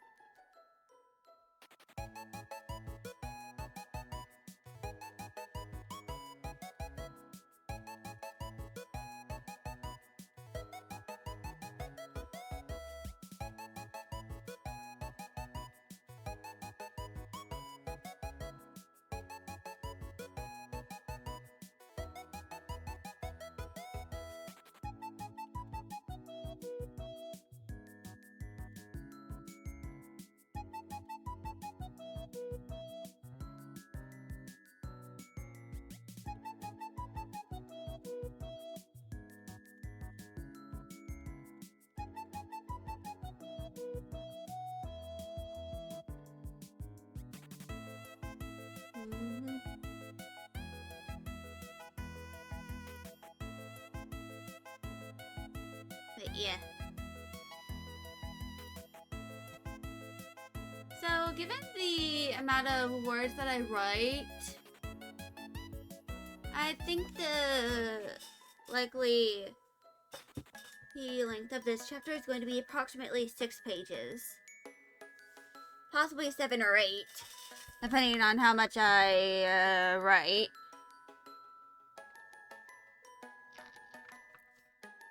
Yeah, I'm kind of just going through with this so that I can,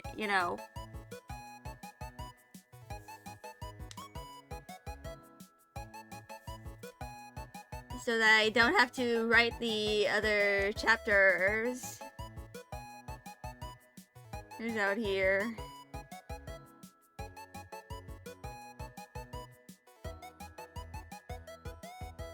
Like that, so I don't have to worry about outlining them. Actually, I wonder if I might outline the rest of the chapters, or at least make the documents for them. And to kind of start off, maybe do the one for Osmanthus Fragrance to start.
I'm going to do a bit of like the bold and italics things to like emphasize.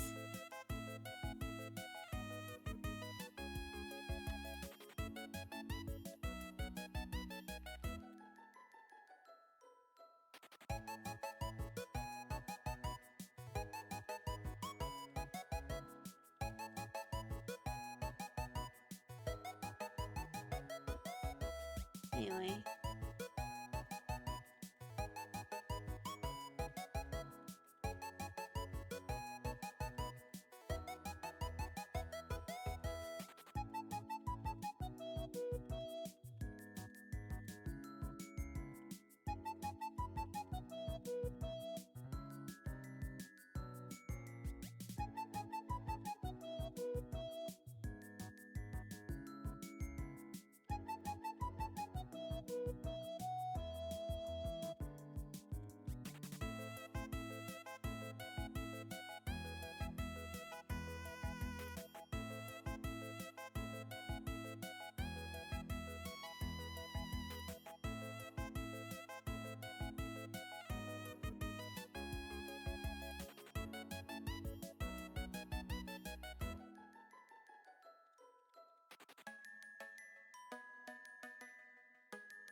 So,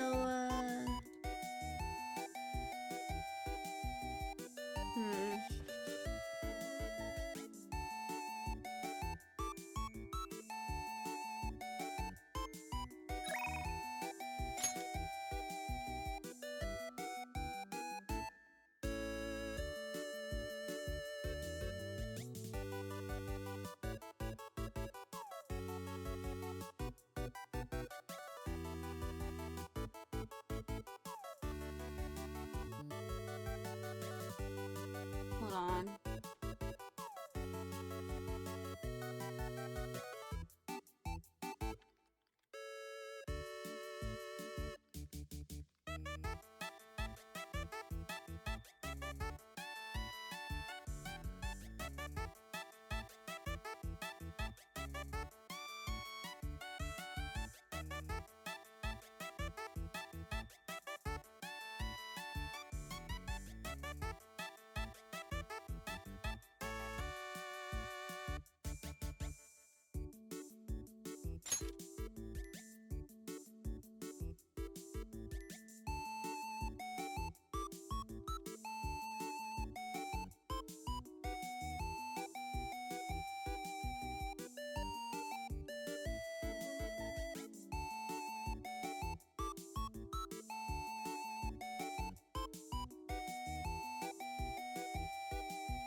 Yeah, ads are starting in 2 minutes. And after that is going to be the final stretch of stream. And once that's done, once stream is done, I am going to probably do some drawing because I have not done any today at all.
But yeah. We are like halfway through technically writing this. I don't think I'm actually going to finish writing this until after my schedule change.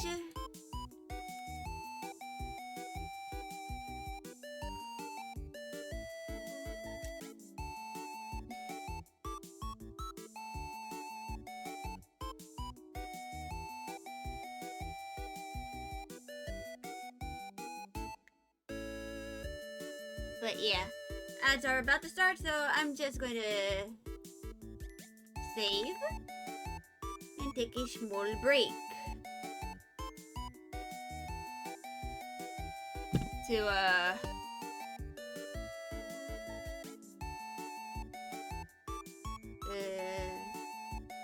do the thing I'm doing.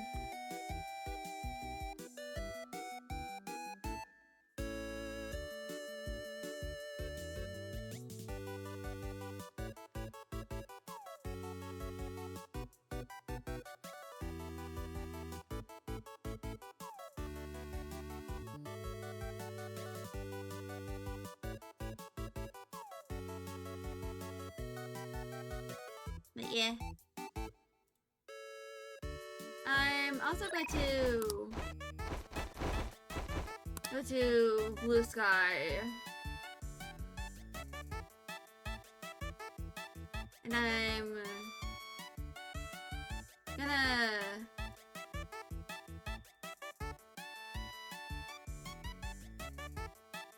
add the alt text to there as well.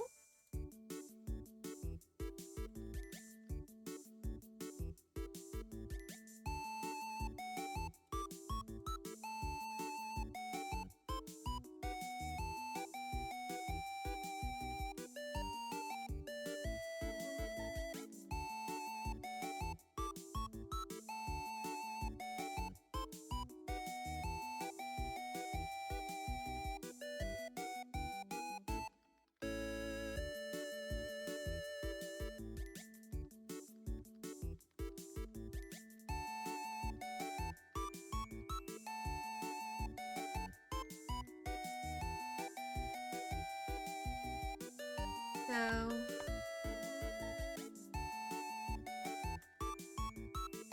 let me go get the thing as well. Let me go open it up.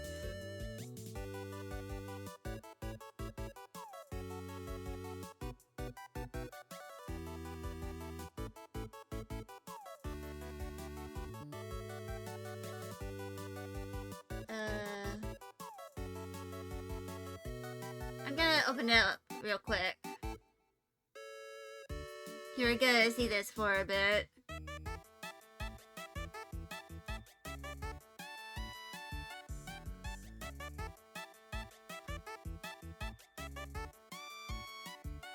Anyway. There we go.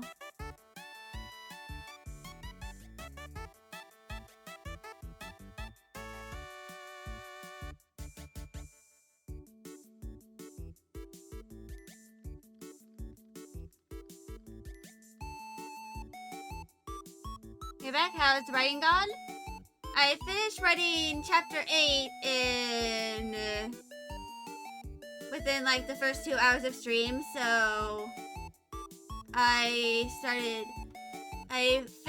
wrote all of the outline for chapter 9, and I'm kind of just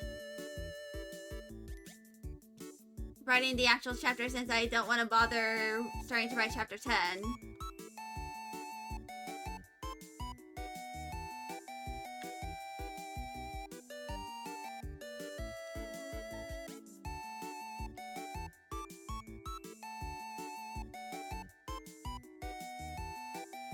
So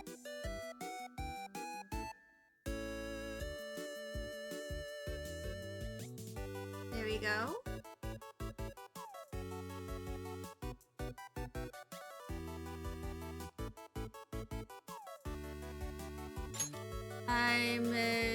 I can now close that tab.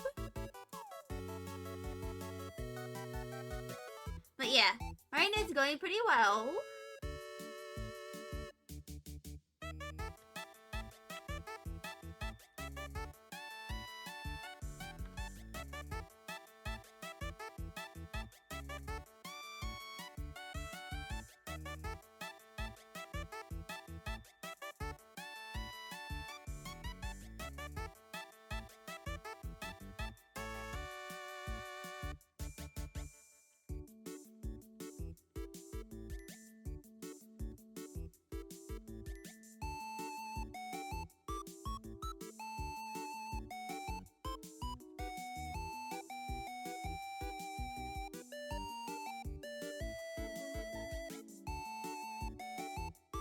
Yeah.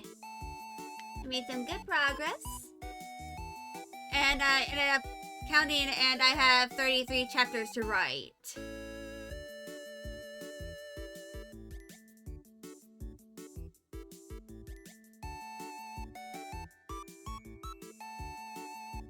That's so cool. Yeah. And I'm not even halfway done with it. Or at the very least, when it comes to the first draft, I'm not even done.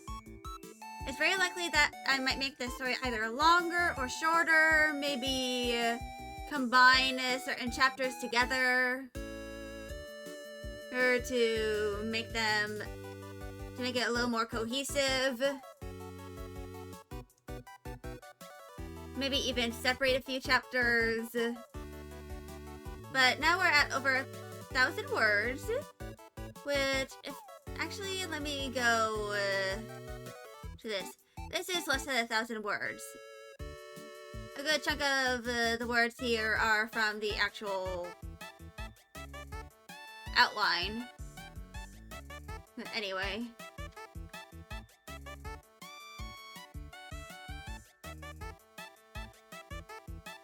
You got better progress than me. You're still applying your short story that you've been want to finish by Wednesday. You've been working since this morning. Ooh. That can be kind of hard.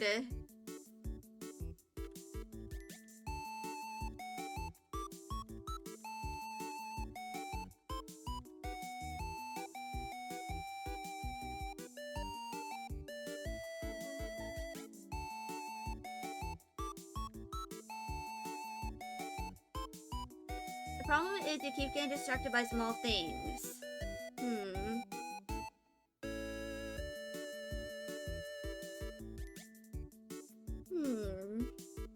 That can be pretty difficult. Especially, yeah, I know that feeling since I have ADHD, and most of the time when I'm working on stuff, I tend to get distracted by small stuff, like playing mobile games and all that. The biggest piece of advice I can have, since I kind of do a lot of this stuff I do in my room, like in a certain corner of my room that is, you know, my desk, like where on my desk and my PC setup is. This is where I do my streaming, my writing, my drawing, and my gaming. Unless I'm like doing stuff on the Switch, which then I am in the living room. So I tend to get distracted pretty easily. The biggest thing I've kind of figured out is to like kind of have a way to customize that space for what you're doing. Or possibly even like a random tip would be like wearing a certain kind of outfit as you're trying to do a certain task. You know, make a kind of like writing Sona.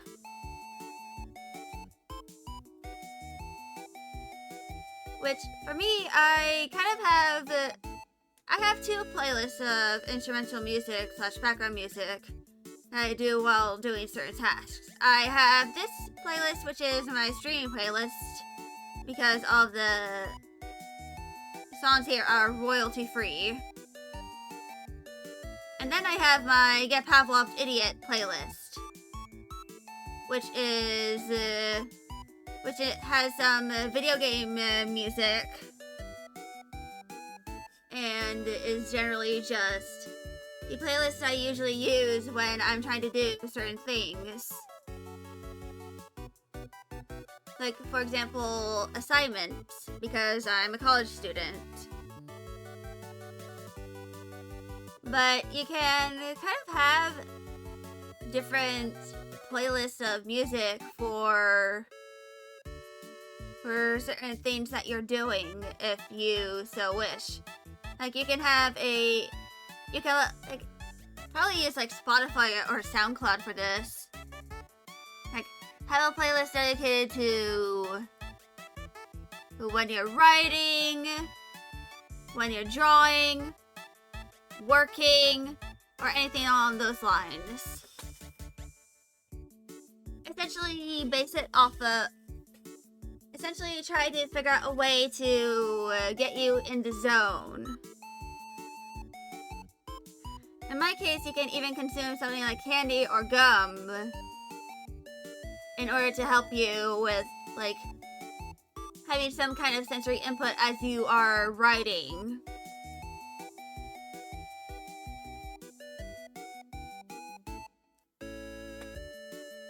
Yeah, I feel like Wednesday might be a little too quick in order to do a short story. Like, in 2 days, that kind of feels more like a draft.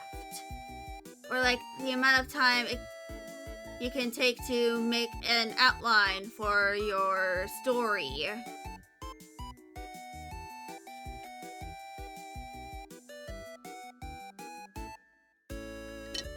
But that, of course, depends on your current progress.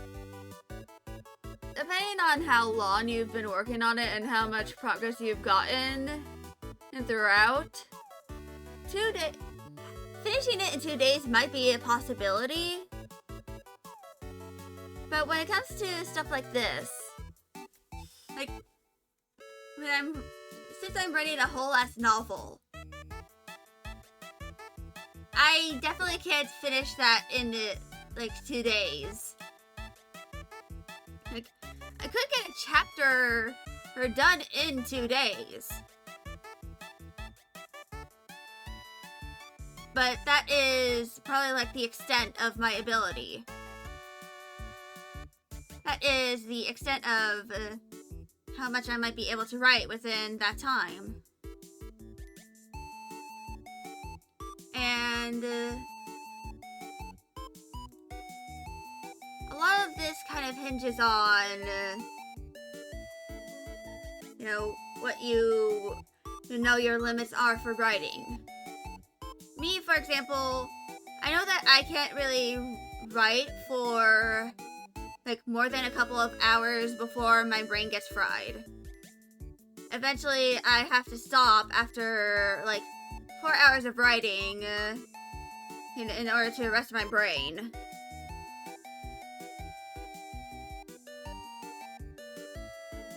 And, yeah. That is kind of like just all that I really have. Another piece of advice is probably like, if you tend to try and go to your phone often as you are writing, put it somewhere else. Like in the house. Like, sometimes I put my phone on my bed. Though that is kind of rare here for me.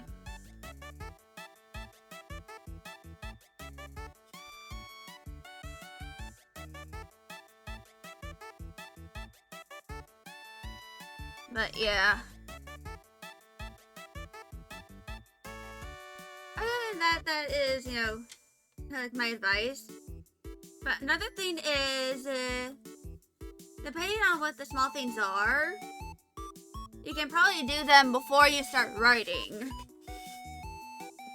So that they are taken care of. And you don't have to worry about them while you are writing.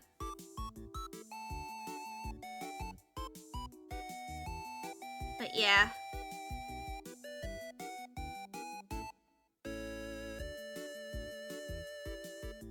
That is kind of like all I really have as like potential advice.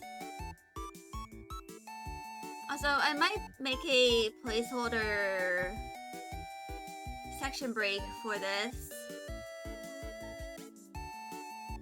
Or like for whatever I'm writing.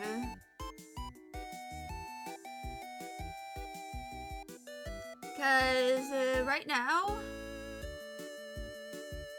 I have a lot of documents. Like, the biggest one is the interview.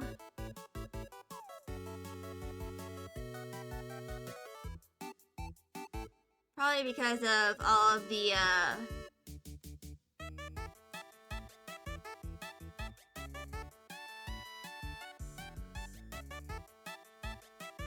writing. And also the, other stuff. But probably, like, once I finish writing some of these, I'm going to make folders and probably, like, rename a bunch of the files so that they kind of are, like, numerical.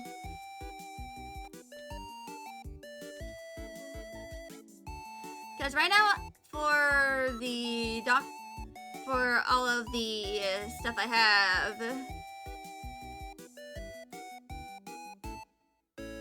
for the light novel version, they're all just in one folder that has no other subfolders inside to, like, prevent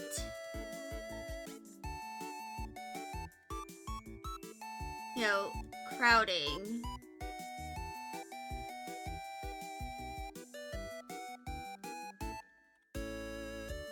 Which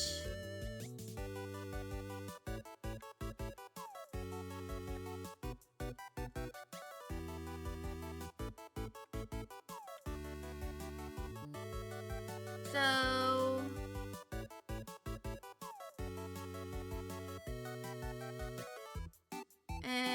and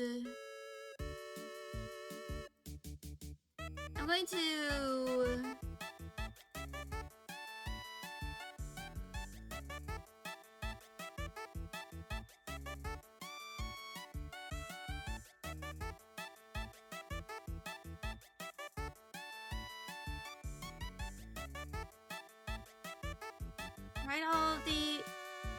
make all these folders right now.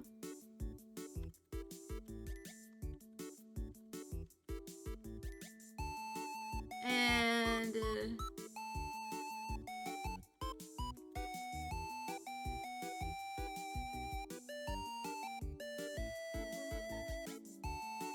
I'm going to move all of these.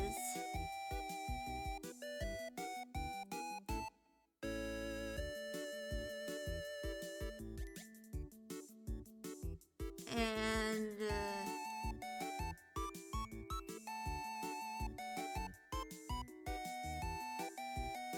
oops, I did not mean to open that.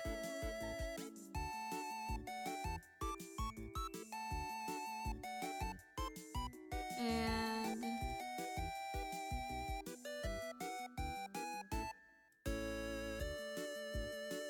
just move all those over.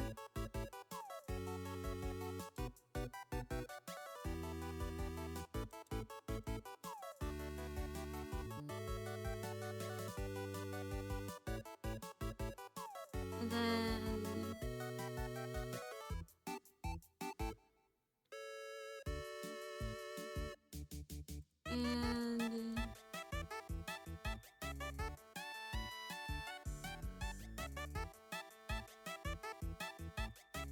here we go.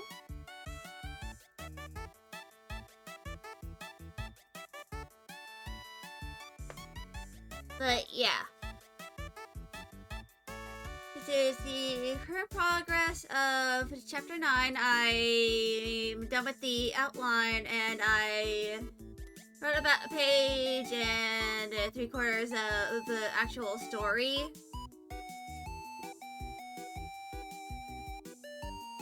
Of course, I will probably finish writing the actual chapter later in the year, or possibly sometime next year.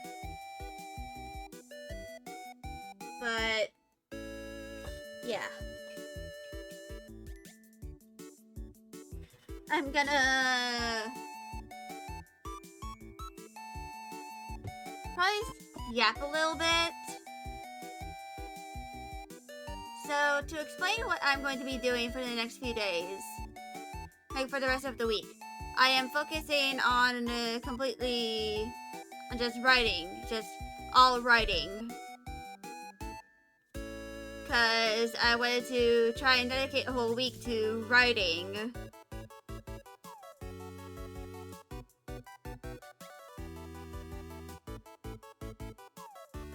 But I can't do this on Thursday because I have an appointment with my neurologist. So, it's going to pretty much be today, Tuesday, Wednesday, and Friday. So 4 days total of writing. And my plan is, of course, to outline all of the chapters in the Lilium Candidum arc. And maybe start doing the ones for Osmanthus Fragrans. And when it comes to certain things, possibly starting to the process of actually writing said chapters. And two other things I have is rewriting chapter 1 and writing character profiles for the characters, so I have some idea as to what they are and stuff.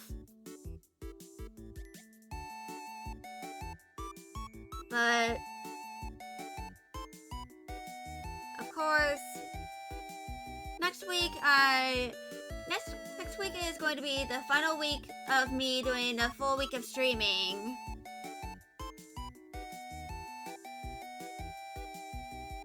Because after that is the start of my college classes, is for the semester.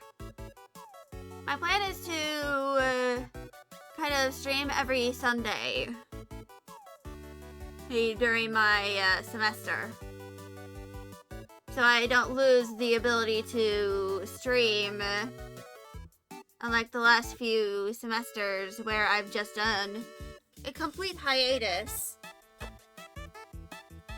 so that I could just completely focus on assignments, because it was kind of hard for me to do other things. Like, you know, some of the things I want to do that aren't even related to my assignments.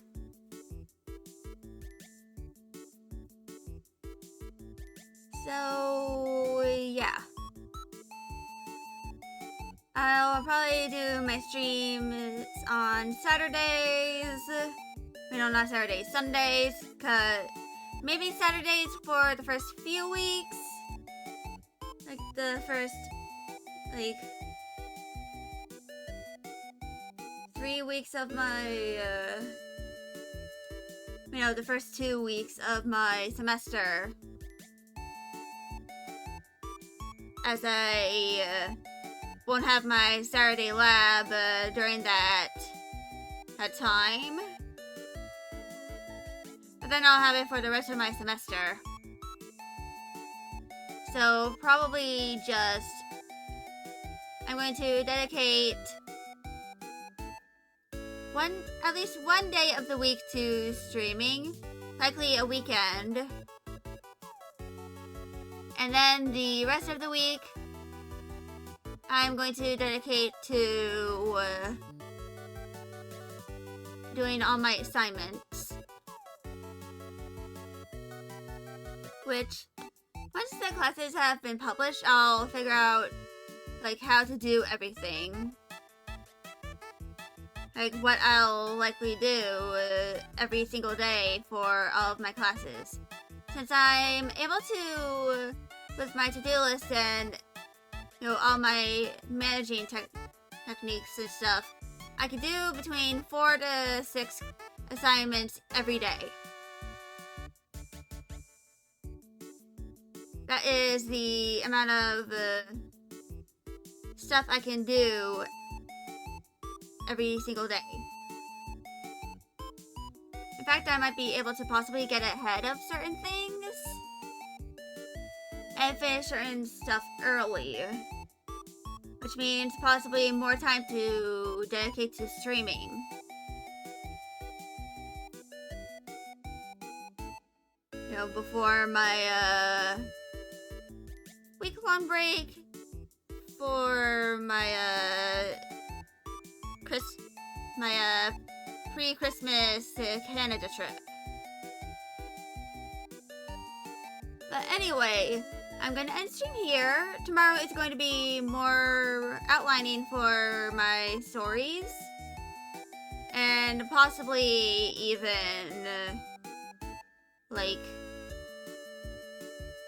possibly events during the week. I might do like an art drawing in a week.